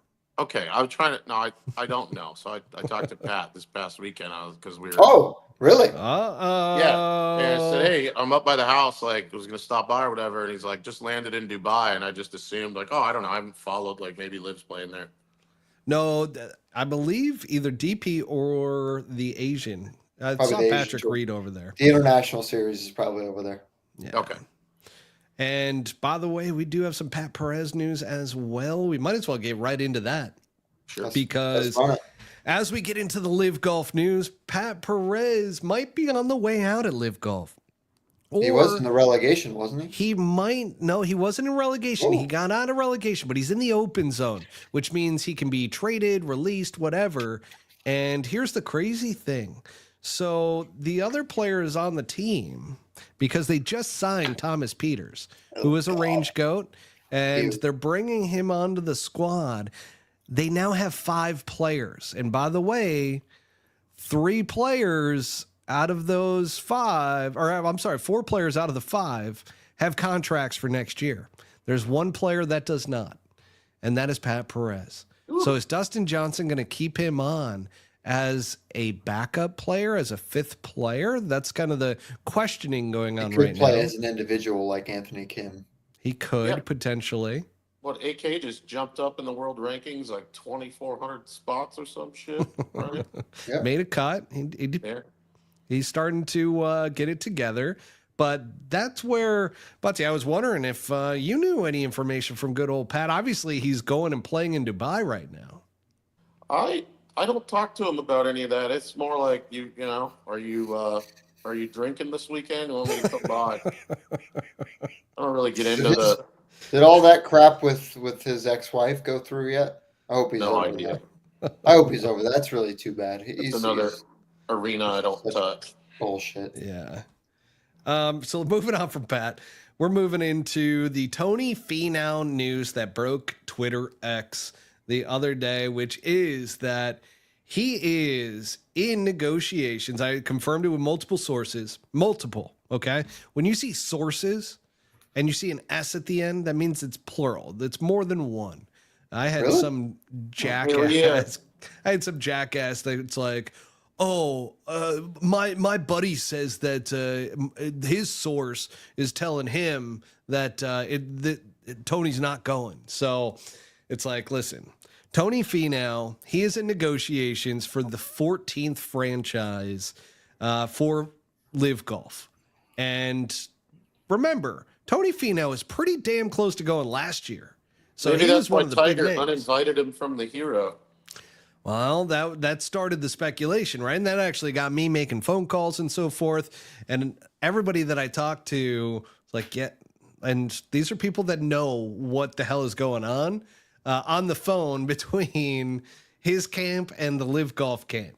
And I will tell you, one has direct knowledge of the actual negotiations, and it's all been around getting a franchise. Apparently that was not an option last year for Tony. Because they were bringing over Rom, right? Be clear. Tony. Sorry. I was just going to say they wanted Tony to be on Rom's team. And that was kind of an insult to Tony at the time, I believe. I don't know. That part of it I don't know from Tony specifically, but they passed on the opportunity to join Live, and they ended up going with Terrell Hatton, and the rest was history with Legion 13. But this year, Tony is getting a franchise. Now, the one caveat to all of this is today, another great source that has direct knowledge within Tony, and is somebody that I will say he is, well, let me just put it this way. Got a direct answer from Tony that said, I'm not going. What? So... And I was a bit taken aback. Not going now or not going ever? Well, so here's the thing. Who cares? I just said that I'm not, and that's the whole entire thing. Now, this is a negotiation, folks. So this isn't a done deal by any means with Tony Finau. It is just, it's very close in terms of those negotiations. But what do you guys think? Is this just a smoke screen like we've seen from some of the guys in the past? That's like, oh yeah, I'm not going. I mean, we all knew Rom was going a month in advance last year. So it's like, even though he said he didn't. Yeah. I'm sorry. I'm just bathing in my own fart over here. It smells like mildew. It's so bad. We don't know what obligations Tony has off the court that might need to be fulfilled prior to openly the lawsuit. stating that. $16 million he's being sued. And that's apparently going to hit the courts next year. The first one got dropped. The second one was up for... Yeah, when I was in Utah this year, there were protests at the course on Monday. What? Yeah. And really? These people had organized protests telling Tony to remember who got him where he was and all that other stuff. That the thing that people don't understand, I shouldn't say that. The thing, exactly. The thing that I texted somebody that is close with Tony and said, me, you, and Tony and some other guy would make a great Live team. But what's amazing is what what a lot of people may not get is that his father went out long before Big Break and sold him and his brother Gipper to any and all comers. And that was, hey, give my boys money. We'll get you X%, whatever, and let's get these guys where they need to go. So they go on Big Break. Tony obviously wins Big Break. Gipper falls off, gets kicked out of multiple different associations, and basically is barred from playing professional golf in the Southwest. And then Tony obviously has his rise and is now what we know is today a multi-winner. And but what's incredible is why would it matter? I guess for and not a soaker. Yeah, not a soaker. No, that Clearly. guy has a lot of kids. But what's my question is, and I guess this is to you, Matt. I mean, what would be the point of kind of dancing between it unless there is like a legitimate consequence if he actually says he's going and then maybe the number doesn't maybe they're in negotiations and so he doesn't want to say that he's going and then mess up any of the he doesn't want to basically put his cards on the table. I think you just answered your own question. Is that I mean, that's kind of what it feels like, but it's Tony Finau. It's not what obviously the money doesn't matter. Well, that's what I told the gentleman who I was talking to today. And I was just like, dude, you're telling me direct from Tony that he's not going, but I'm literally telling you that Tony is like, and here's the other part to this whole entire thing. And I hate to be kind of scatterbrained on it, but these agents are doing the negotiations with or without the players in a lot of these cases. That's like fair. they're getting permission from the players to go figure out whatever is the best deal possible. So a lot of times these players aren't necessarily involved with what the hell is going on or where the negotiations stand. They give them some parameters. They're like, I know with Wyndham, for instance, like Wyndham was like, hey, if the offer's big enough, come to me with it. And that was a lot of what has happened with some of these guys. So when they're in negotiations like this, like there's no guarantee that Tony is absolutely gone and signed and so forth until Tony signs that damn piece of paper. But I'm fairly certain with everything that's gone on and the information that I have, the one sticking point for Tony for going over was having his own franchise. Liv has said that, hey, we're going to give you the 14th franchise because who's bigger right now that they can get? That's the other question. He's a good pickup. I mean, there's probably a ton of people that they could get, but they're not going to pay. But again, right? I mean, this is one of those things where it goes back to asking about what's actually happening with the PIF and the PGA Tour Enterprises deal. So that's the other side of this. If this is really about them, quote unquote, poaching another player, if that's the way somebody wants to look at it, I just look at it as somebody just getting paid to play less golf. But if it comes down to it, he's going to be able to have his own franchise and it be completely sanctioned by the PGA Tour. And then the news just completely goes away on it. And then you'll see. Bigger, it's also proof that Liv is not like just fizzling. I think a lot of people still think that they're just like going away. They still have $1 trillion fund behind them. That hasn't gone away. It's just getting bigger, and people have a hard time realizing that, I think. And the fact that when this all goes down, like Liv's still going to be an entity. That's what I mean. Yeah. It's around. It's not going I guess really, I mean, to the golf fan out there, I mean, what is the difference between the Live Tour now and the Live Tour with basically some of the top PGA Tour players replacing some of these no-name guys, and it just basically be what it should have been from the beginning, which was a group of guys go out, play 10, 12 international tournaments, make a shitload of money, and everybody's better for it. I mean, if we were eventually going to get there anyways, what the fuck was the point of doing all of this other than a dick measuring contest, which they lost? The first thing is PIF and DP World Tour are now one. Like, let's just put it that way, because these guys can go play in DP World Tour events. Like that whole thing of blocking these guys is gone. Like that is the tour right now for outside of the Asian tour. Obviously they could play on that as well. That is owned by Liv. So, or by PIF. That whole entire thing has now opened up to where it is not as daunting. And by the way, with the information that we have around the fact that in 2025, this whole entire merger is going to happen anyways.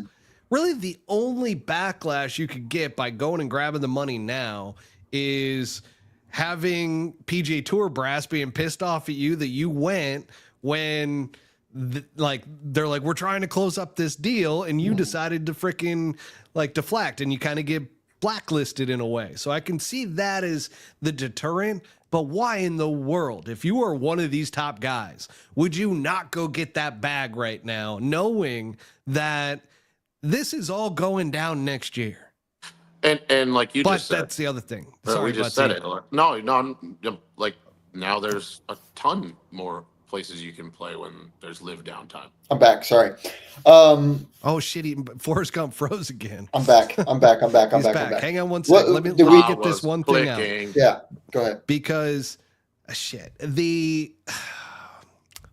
I actually somewhat lost it. Butsy, you had a really good point. So, Brent, over to you. What I was saying was that it's not Butsy. less golf anymore. They have a whole new avenue now where when Liv is not playing golf, all these guys have places to go play if they want to.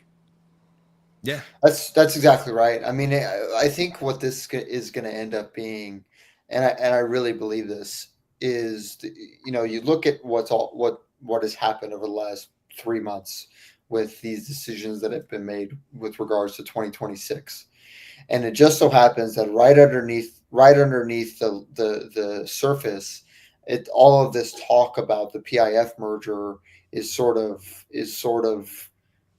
it's there, but it's a foregone conclusion, right? Everybody kind of knows that it's going to happen because apparently, it got pretty much finalized in May.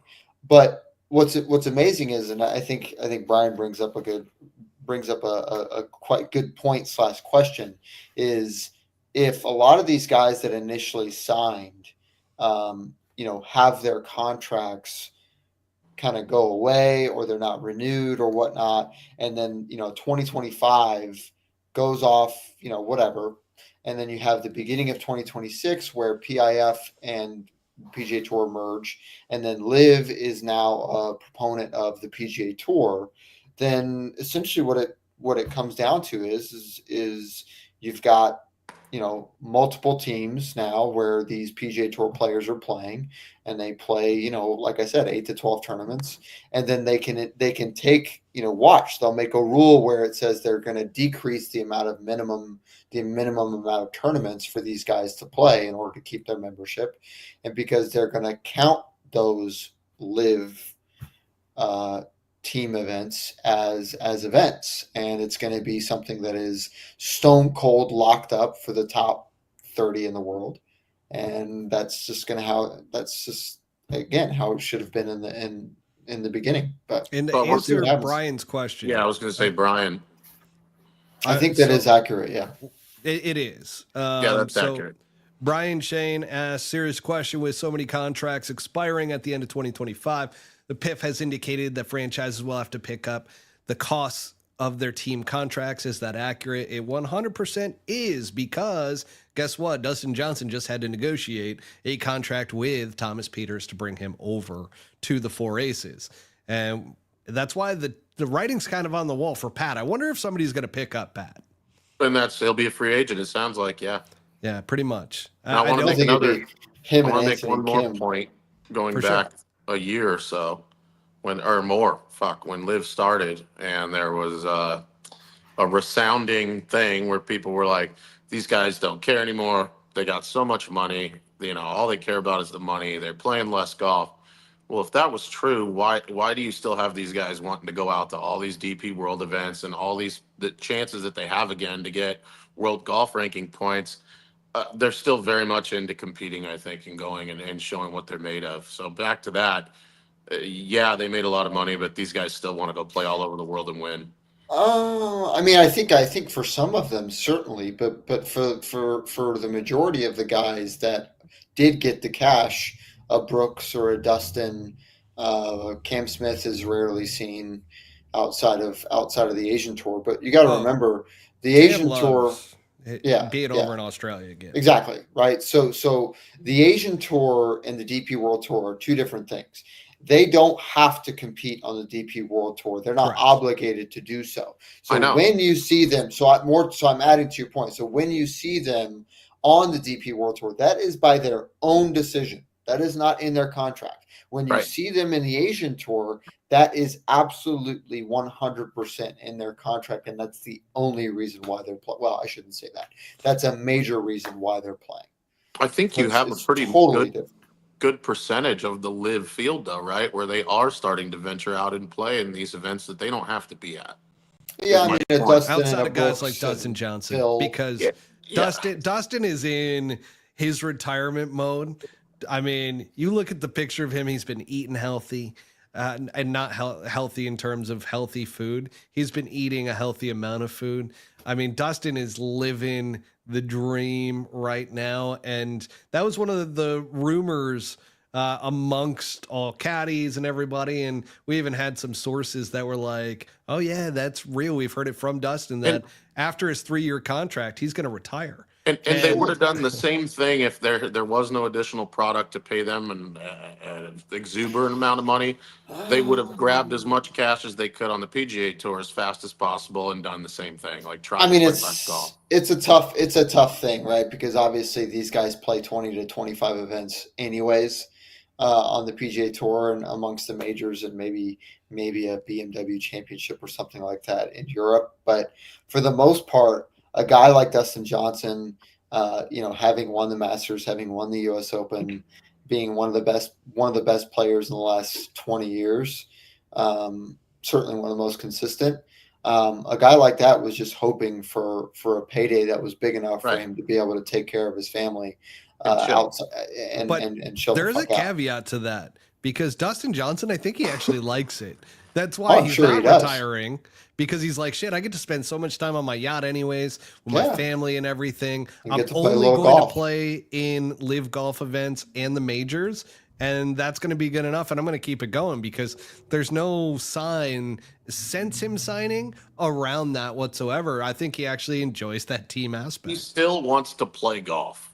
Yeah, but that's all. But that's the thing, right? Is that it's no longer about being out there on the grind, busting your ass Correct. to be the best player in the world. What it's about is I'm Dustin Johnson. I can pretty much beat anybody at any time, anyways. Getting off the couch, and so if I go out there with my B plus game, I'll be happy, and I get to make $100 million a year. And he doesn't Who gives a have to shit? do that in a lot of the No, case. Like he doesn't no. have to play the majors. If he really just was in it, I mean, he's not as driven as some of these younger guys, right? Like maybe he Look doesn't how play- much money those guys made in what was it, 2 years ago or last year or whatever it was? The Aces won fucking everything. They won everything.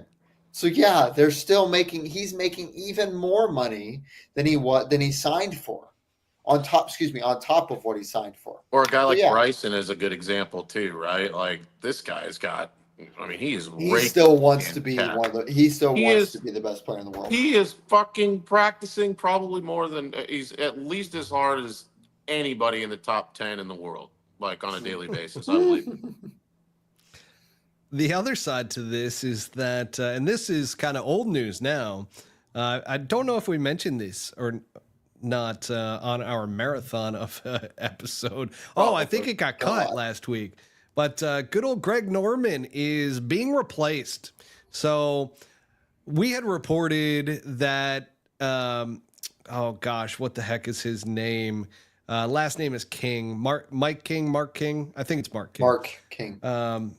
King Cobra. Yeah, exactly. King Cobra, TaylorMade, and then ended up becoming the CEO of Taco Bell. And by the way, you can look into this timeline because he was technically supposed to be the first one to replace Greg Norman, and he ended up getting cold feet. So with everything that was going on with Live Golf and all the bad publicity and whatnot. And he had left Taco Bell at the time. So he ends up leaving Taco Bell and not moving forward with Live Golf. So he kind of became a free agent with that. But now we've got reports that Greg Norman is officially being replaced by Scott O'Neill as the CEO of Live Golf. Now, here's the thing. Greg Norman isn't technically going away because he's still under contract until, I believe, about August of next year. So with that said, they're just giving him a nice little role within the organization, we'll call it. But O'Neill, let's get back to him because this is a powerhouse guy. Can you imagine owning Taco Bell, bro? I'd have a couch made out of sauce packets. 100%. I would be 5 times the size that I am now. I might actually order Taco Bell right after this podcast. Yeah. But O'Neill has a background in sports and entertainment. He's served as the CEO of the Philadelphia 76ers and the New Jersey Devils through Harris Blitzer's sports and entertainment company, and most recently was the CEO of Merlin Entertainments. The transition is expected to be announced soon, with O'Neill taking over the role from Norman, who will reportedly remain Live Golf in a senior leadership position. Basically, it's a sayonara. Here's your office. See you later. So, bye-bye. I hate to put it that way because Greg's done what Greg needed to do, right? Yeah. He was polarizing. He was the opposite of the PGA Tour. He was the perfect guy to be the adversary to the PGA Tour. Villain. Oh, he's got more of a grudge than anybody against the PGA Tour. I mean, there is no successful golfer, I think, outside of maybe Phil, that holds more of a grudge than Greg Norman. Also, if there's not a sign, folks, that the PGA Tour was like, there's no effing way this merger can go through, and we're dealing with Greg Norman as the CEO of Live Golf. So it's like, once again, this all points towards 2025 so sad, and everything going through. And then a little gem for all the Live Golf fans that are listening in to this episode. I found this out today. Nico Echeverria. He was been on a hell of a run, right? Yeah. He's apparently going to Live. How did you find that out? Sources. Sources. No. This one is a source. But I'll have to call him. This is a very good source. Shoot him a Here's text the problem. Right Here's the problem with this. Nico, who I graduated with and I've known for years, pretty much until 2 seconds ago, was not playing consistent golf. And I would say was bottom 120 at best for quite some time. Not that he's not talented, not that he's not incredible, but the consistency that he has found on the PGA Tour will absolutely blow up in his face if he goes to the Live Tour, because they don't play enough, the competition is not high enough, and it will be there. Maybe you know he knows what? That. Maybe he does know that, but he's my age, and I can tell you that having won the Zozo, having played what he did this fall, having won Puerto Rico last year, he is trending in a direction that can only be sustained on the PGA Tour. It cannot be sustained on the Live Tour, and that's what if he goes and plays DP and it fills his schedule? I mean, I guess he could, but then what would be the point of going to play the Live Tour for what, $1 million? To have a lot more money to sit on, so that there's no way those guys are paying him more than $1 million to go play. Is he playing in the Hero? No, I don't think so. Yeah, see, between him and Finau, if they were playing, it's absolutely a major. Don't forget Spieth and Xander. Yeah, but they haven't been playing well. especially Xander. Yeah, just second number 2 player in the world. Yeah, but he's turning down. I mean, I don't know. What do you guys think? I mean, if for a guy like that, obviously, I'm have a different perspective because I know him personally and have known him for years. But I mean, just from a perspective of golf. Poor Brant. Brant's going to be on the phone after this, calling Nico, going, "Are you like, going, dude? You're a fucking idiot." I'd be like, bro, you're in a position to make more money than you could ever make, and you get to play 25 events a year, and just wait a year. I mean, dude? He so caught what? fire at the right time. He won multiple events. He's perfect to go now. And this is his moment to go. He knows. He knows, dude. He's like, I'm 30 years call old. him up and tell him to put your fucking name in the hat. God, it's just so dumb. So dumb. Not that I wouldn't. Not that I. It's different. You just got to get on Finau's team, bro. I do. I know. I literally texted a guy who knows him very, very well, and I said, "It's me, you, and him, and we'll go." And well, hang on a sec. Are you saying if that wasn't offered to you, that you wouldn't take it? I think there's no point in Nico's position. Yeah, but if you were him, you'd say no. I want to. The number's not. There's no way the number's high enough. The number's not fuck you money. It's not fuck you money. It's there's every tournament is fuck you money. But I don't know. $4 million after taxes. I mean, that's not. Come on. Well, if he stays on the PGA Tour, he's not going to fucking touch that. What are you talking about? He's not going to have the opportunity. He's going to have the opportunity to make 10 years PGA Tour money in a year. He's first of all, the position that he's in next year, playing in all the elevated events, makes him almost a shoe-in to be inside the top 50 the next year, which is. I think we need to know what the number is. You have to understand too that he's going to fit in with that Latin crew. Yeah, and if they gave him $50 million, like they're not giving him that money. We don't know. We don't know. You have to remember, Brett, that if he's negotiating with PIF, he could end up getting even a 10 mil deal like Pat Perez got.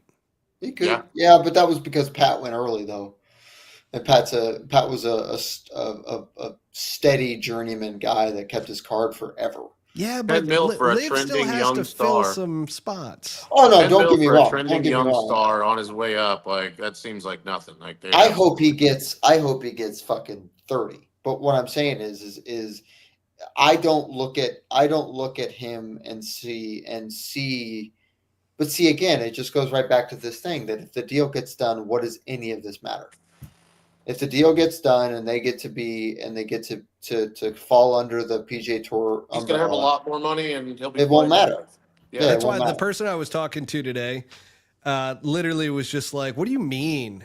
Like, players should like there should be a lot of players wanting to go over to live right now." And I explained to him, and he's like, "Holy shit!" He's like, "I don't think the players know this." No, we don't have any idea. Because everybody's kind of being like, well, it might go through, it might not. It's taken such a long time. Where we've reported on it, and it's like, no, guys, like this is happening. It's got to be at least 50-50 odds.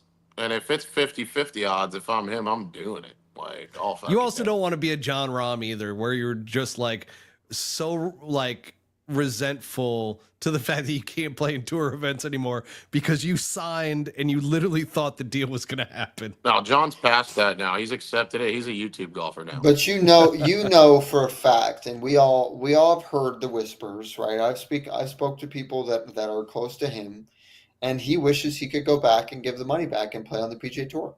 He absolutely does. And it's simple. And the simple fact is this: he won multiple times. He won a major. He was number one player in the world, or at least close to it, certainly battling for it every single week. And he was making money doing what he's been doing for the last 15 years, which is beating the shit out of people. And then he goes and he's basically playing Papa Bear to his fucking team. But if he only has to be away from the game, like the PGA Tour game for 2 or 3 years, and then he's right back in there anyways, like. That's the whole thing. He had some bad information. Yeah. He was told, sign this deal, and you are going to be right back playing in PGA Tour events next year. Yeah. And it wasn't even that. He legit thought that a deal was going to get announced in January and he was going to be right back playing in all the big events. Not the case. Yeah. It's really sad. I mean, Not yet. And to kind of touch on what Trot just said, I think there's a difference between a guy like myself and a guy like Nico Echeverria. I think what a lot of people they may not see is that if you've never been in that position to be playing for that kind of money, yes, of course. But if you have the opportunity right there in front of you and you're going to trade it for another opportunity that you believe is better, that's fine. I'm not sitting here saying that you're that you're stupid for thinking that. Obviously, it's a lot of money, but he's in every elevated event. He's got every perk you could ever possibly imagine, and there's absolutely nothing that's going to keep him from playing in those events unless he decides that he wants to go play the Live Tour, which is fine. But I just don't see a point. Sounds like you're a little upset that Nico's going. No, yeah. I think it's going to be great. I want him to make I love the guy. I really do. There's no. I want him to make as much money. No, God, no. He's fucking earned it. I just don't think. At this point in what is he going to play it for a year or two, and then hopefully he doesn't get replaced. I mean, because this is the thing that happens. Who's going to be more relevant in the world rankings, right? A guy that does what Nico has done and continues to do so, and then when the Live deal gets done, the PIF deal gets done, and they fall under the PGA Tour, and they go, okay, well, all these guys have their contracts blown. You, and you are all gone, and we're picking up you, and you, and then all of a sudden, now it's more relevant than it's ever been, and all this other stuff. Is Nico going to be able to keep up the same level of play in those DP World events in order to do that? Dude, you kind of called it and I don't think you meant to do this, but you kind of called it when you said that, Nico hasn't really been all that consistent. He's been a guy that's kind of hung around 120th. It just got passed that, the tour's going down to 100 cards. Yeah. So if you're Nico and you just won a couple events and you're on a high, you're gonna go take that money, man. Yeah, I mean, listen, I don't know anybody that sits there and looks at their games and goes, "Man, I think I'm only good enough to do this," but certainly not in his position. But I mean, I just would look at the fact that he's playing all those elevated events, which are statistically, it's virtually it's almost impossible to fall outside of those elevated events when you get to play them, all 8 of them, including the majors. So Brett, get this confirmed for us after Q School this week. He's going to win a Live event, like the first 4 or 5. He's going to win one of them, and everything's going to be fine. Since for him personally, get this confirmed for us. I'll do my best. By the next show, do my best. Yeah. Because. Big news. Nico Echeverria, a golfer who you guys didn't hear of until 2 seconds ago. That's kind of funny. I'm still laughing at the people on the Tony Finau stuff. Was just like, oh, God. He's not that big of a deal. He's a terrible golfer. It's not a loss to the PGA Tour at all. And I'm just sitting there going, he's number 13 on the PIP list. Like, that's pretty fucking, like, he's top 20 of the most popular golfers. Those are the same guys, dude. Those are the same people that said Live Tour's got like 3 good players. And then, like, year 2, to be fair. They almost won every major. Like, I don't know. These guys are full of shit. The players that they have that are really good are some of the best players in the world. But as we just saw with Jon Rahm, he went from arguably the best player in the world to not making a cut in any of the majors. So I think that it's kind of odd that these players, how they are on the PGA Tour. I like what you just did. I like what you just did there with the whole Jon Rahm thing. But you also have to understand, I've analyzed this. With Jon Rahm, he needs a year, and you saw it at the end of the year. He started to finally figure it out. He took too much time away from the game. Oh, no doubt. And he had kids and all that other stuff. Oh, he was I'm not saying he was playing in the skins games out here. Yeah, and not competitively either. No. Well, you're taking one guy and saying it had a bad effect on him. Well, not just him. There's Dustin Johnson. No, I think but then you got like with change. Hang on. Live Tour players are winning majors. There's With one change, player, I will tell you players. this. When you go over to Live, I'm telling you right now Hoping that soon. you are going to go through a transition. We saw it with Cam Smith. Cam Smith needed to figure it out because he took too much time off. A lot of these guys, when they come over to Live, have a bunch of freedom all of a sudden, a lot of free time, and they've got a lot of money in their bank accounts. And all of a sudden, it makes you not really grind and go to the range and dig it out of the dirt, as Tiger said. And so, you know, but there's a transition because just like with any major sport league in America, and this is to the defense of Live Golf, by the way, that you've got the Major League Baseball, you've got NBA, you got the NFL. There's tons of guaranteed money, but the guys that are getting that money, even after they get it, a lot of times still play at a super high level because they're used to it, right? That's what I'm saying. Golfers aren't yet. It goes one way or the other. I mean, what about Bryson? Where was Bryson's transition period? Where was Brooks' transition period? Like, there's like an equal amount of guys that had a bad effect, and then there's other ones that just give a fuck and practice regardless. I would say there are more guys that absolutely hit a brick wall and dropped off the face of the earth than there are guys that stayed relevant at the level that we all believe, is considered a good golfer, right? This goes back to what I said a few weeks ago. This idea that because you placed 20th in a major, that means you played bad, which is fucking ridiculous. Well, that's what I'm saying. I think it's not more guys. I think it's probably almost 50-50 if you take the top 10 talented dudes out there. 5 of them continued to perform well in the majors, despite the fact that they weren't playing as many events in a year. And a couple of them ended up winning majors, but there was a lot of Live guys finishing in the top 25 in major championships. It was the same. It was certainly the same guys. I mean, there was Brooks, Dustin, Patrick, Phil. Yeah. Some guys. No, I don't disagree with you. There were certainly. I mean, remember, right? I mean, what we're talking about here is basically 10 guys. Right. Yeah. I mean, that's really all it comes down to. And by the way, not all of those 10 guys necessarily are in all of the majors, right? So yeah. The amazing part about this is that what we're going to see hopefully in a year, hopefully less than that, when this deal gets done, is the absolute flip-flop of all of these decisions that have been made that basically have painted the PGA Tour as a good old boys club. And hopefully what we see is kind of a transition over to a real deal PGA Tour A that is a world tour, and PGA Tour B that feeds that, and PGA Tour C that feeds that, and so on and so forth. So, that is a world tour, right? It's about everybody getting the best players from around the world playing.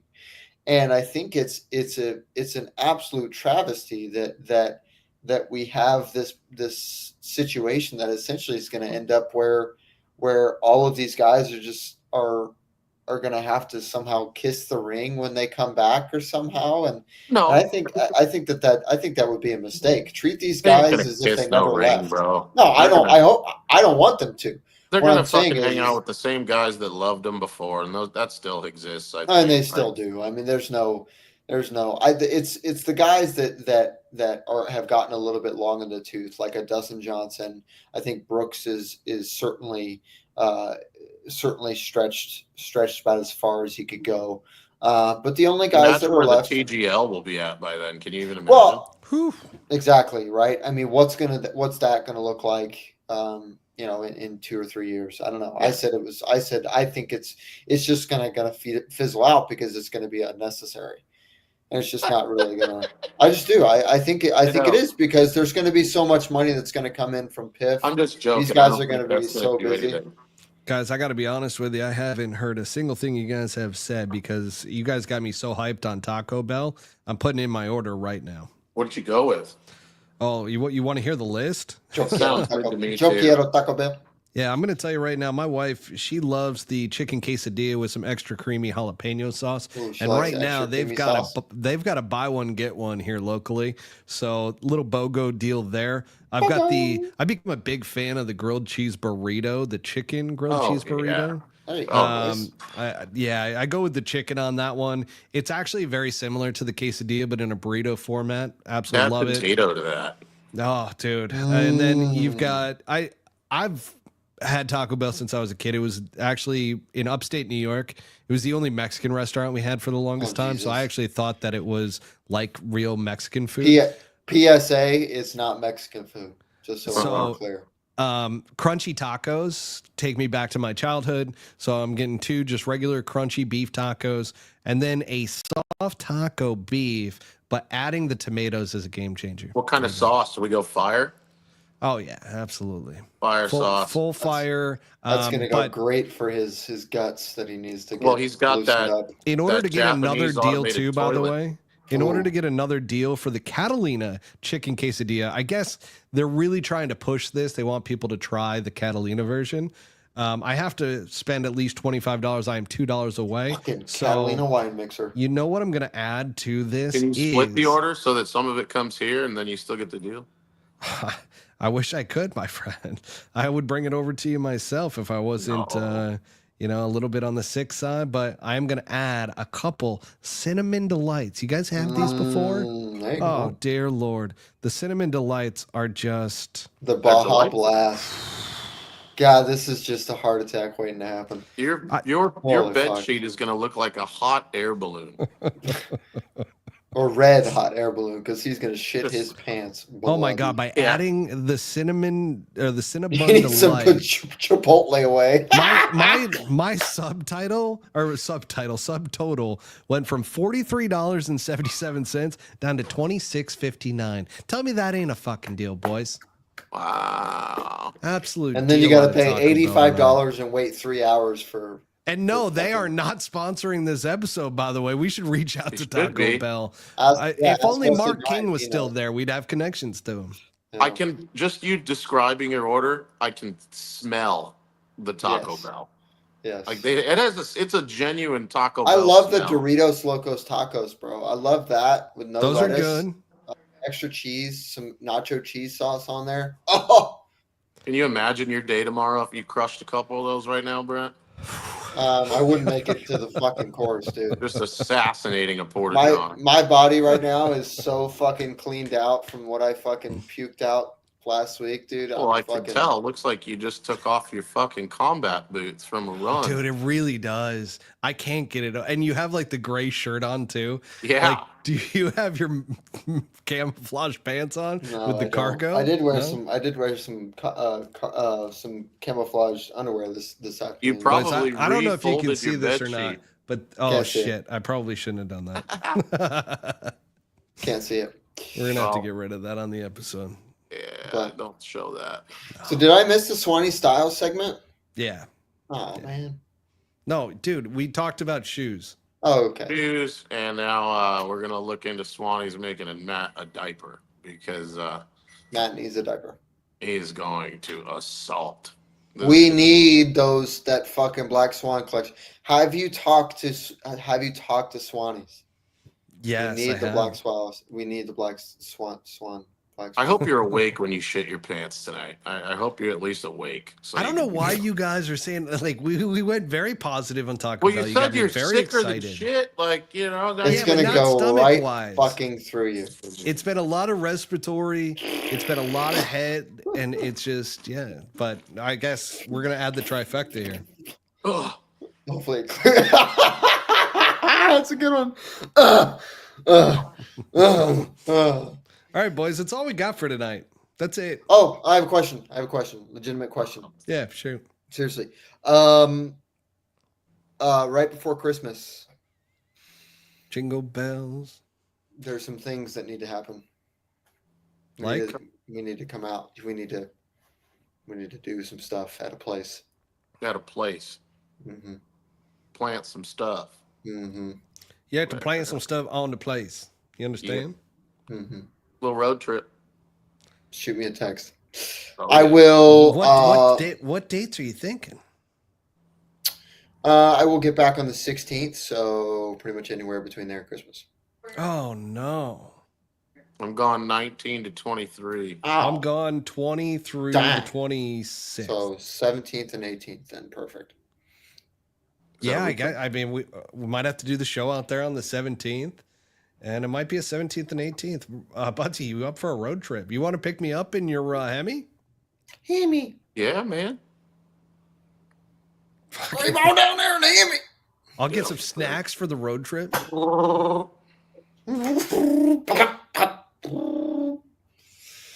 watching too many YouTube shorts of cars. How long do you think it would take us, Butsy, to get out there in the Hemi? 3.5 hours. 3.5, 3 hours maybe. I don't speed. It's not smart. He doesn't speed. If it were me, it'd be 3. Yeah. Yeah. Okay, Brent so he hasn't grown out of that foot yet. 3.5 hours. And if we left at 6, we'd be in at 9:30. You get an hour. You get an hour. Yeah, we get one back. I want to ask the people that are watching right now, if you had a suggestion for what us three could do on a golf course and film it, what would it be in a serious way? A match? Taco Bell challenge. Yeah, the Taco Bell challenge. So we just play for Taco Bell? You eat? No, we up it. We say, grilled stuffed burrito a hole. Oof. God. Could you get to the 9th hole without puking? No. I could. Yeah, of course you could. Yeah, I wonder what challenge has not been done that we could do. I rack my brain all the time when we talk about this stuff, when we talk about Good or Phil or Bryson and how redundant all this shit is. And then I talk to the guys at the plant. I talk to some of the guys, that I was smoking a cigar with this afternoon. Like, they all say the same shit. They're like, why don't you guys do YouTube stuff? And I'm like, well, what the fuck should we do? And it's like, well, just go out there and play. And I'm like, well, okay, but like, at a certain point, we can only film so many rounds of us fucking around. Not really. I mean, that's the whole point. You're just selling that on-course personality. That's never dull. No, it's always not a good time. There's always something that's going to happen. Did we confirm about Good's lack of? So it was viewership. Okay. So it wasn't like they lost 8 million subscribers. Okay. They were down from the year prior 8 million views. Interesting. We should do a cigarette challenge. Let's not. I don't smoke cigarettes. That's why it would be good. Yeah, it would be tough. Let's do a cigar challenge. Or yeah. Dylan brings up a good point. People love a course vlog. My editor hates me because I did one and it didn't work. So our editor hates me. So I did try to commentate all of our matches from like 150 yards away, every shot, what hole, what was going on. I don't think it came out very well. That's okay. I'm not very good at that. Probably because the timing sucks. Do we know? Have we heard anything from our editor? It's close. That's like saying soon. Yep. When's it coming? Next year. Now it's next year. Fuck. He actually said it's taken way too long to cut you out of everything. No, that's what exactly. Like, why? Just is he kidding, talking Brent. so much? Brent, I got to tell you, man, I am pumped for you for tomorrow. I think you're jazzed up and ready to absolutely strike like a king cobra. Can we follow along anywhere? Yeah, where can we go? I'll send the link. Please do. Thanks for sending today. Why don't we just put this up? Maybe Cart Barn guys or Trot Golf can find the link. Actually, that's what we should do because I'm not. And everybody, don't forget, put a couple billion if you got it into XRP tonight. I'd appreciate it. And if anybody wants to just Venmo me cash, my Venmo, by the way, I believe is. Let me just double check. Mine's Brent-Grant-2. If anybody wants to support the cause. What are you making over there?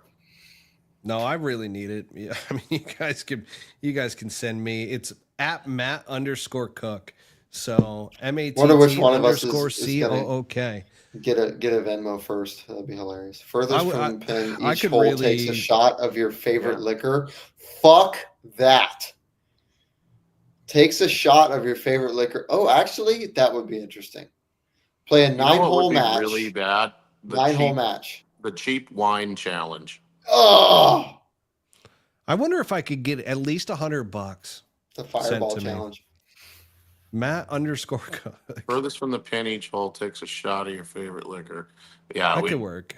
would be melted at like the 5th hole. All playing from the same tees. That's going to be interesting. I'd probably shoot like 63 actually. If we On another note here, 9, did you guys see Elon Musk had a tweet that said cancel culture has been canceled? Yes, it has. Love that. It only took like a month. It's incredible. Trump's not even in office yet. Apparently, we're going to get all of our taxes back too. So that'd be cool. There you go. There was supposed to be an alien invasion today too, but that didn't happen yet. There was. Yeah. Santa Clarita, California. So I shot 5 over through 10 holes. You know, it's crazy. And then it went away. I saw that on TikTok. It was like one of those little things that you could search for. It was like a recommended search. Just type in It was A. like December 3rd alien attack. And I'm like, what? Or maybe it's just already happened and we don't know it. Yeah, you never know. Never know. Well, boys, or, I mean, there's still time. It's only 9 o'clock right now here in Arizona. It's only 8 o'clock in California for Brent. I got to go poop. You actually look like you have to go poop.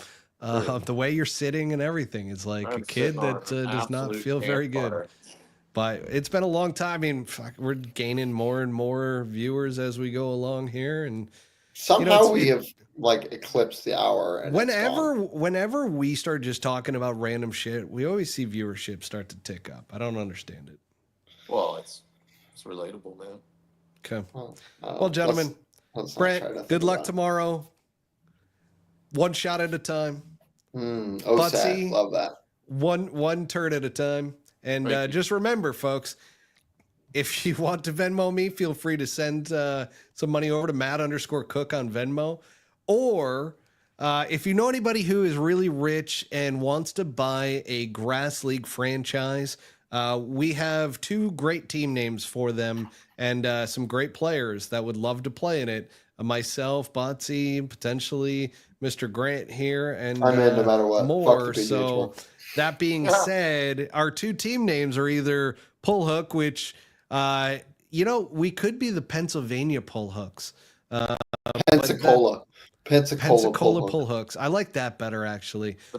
Or we are willing to represent the great state of Utah and be the Utah Soakers. We just come out with super soakers and squirt the crowd. I think that could be something. Pew pew pew. Oh. Matt Cook, ladies and gentlemen, by the way, currently battling COVID. It's not this guy COVID. Is incredible. It's the real fucking influenza is what it is. And I did hear from multiple people that like everybody I'm talking to is like, oh yeah, I had that last week. Oh yeah, I know 5 people that have that right now. I'm like, fuck. Happens every 3 to 5 years. A massive influenza thing happens. Maybe that's what the aliens did to us today. Should be down a few pounds though, yeah.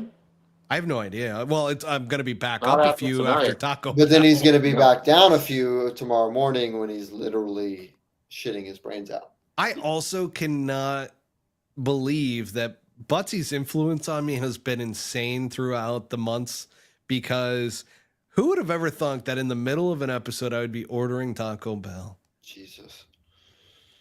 You're welcome. Folks. Meanwhile, I'm over here with a jug of water with creatine in it. Dude, I think, Brian, you're not the only one, man. I'm really telling you right now that the Utah Soakers is going to be a real thing for the Grass League. There's no fucking chance.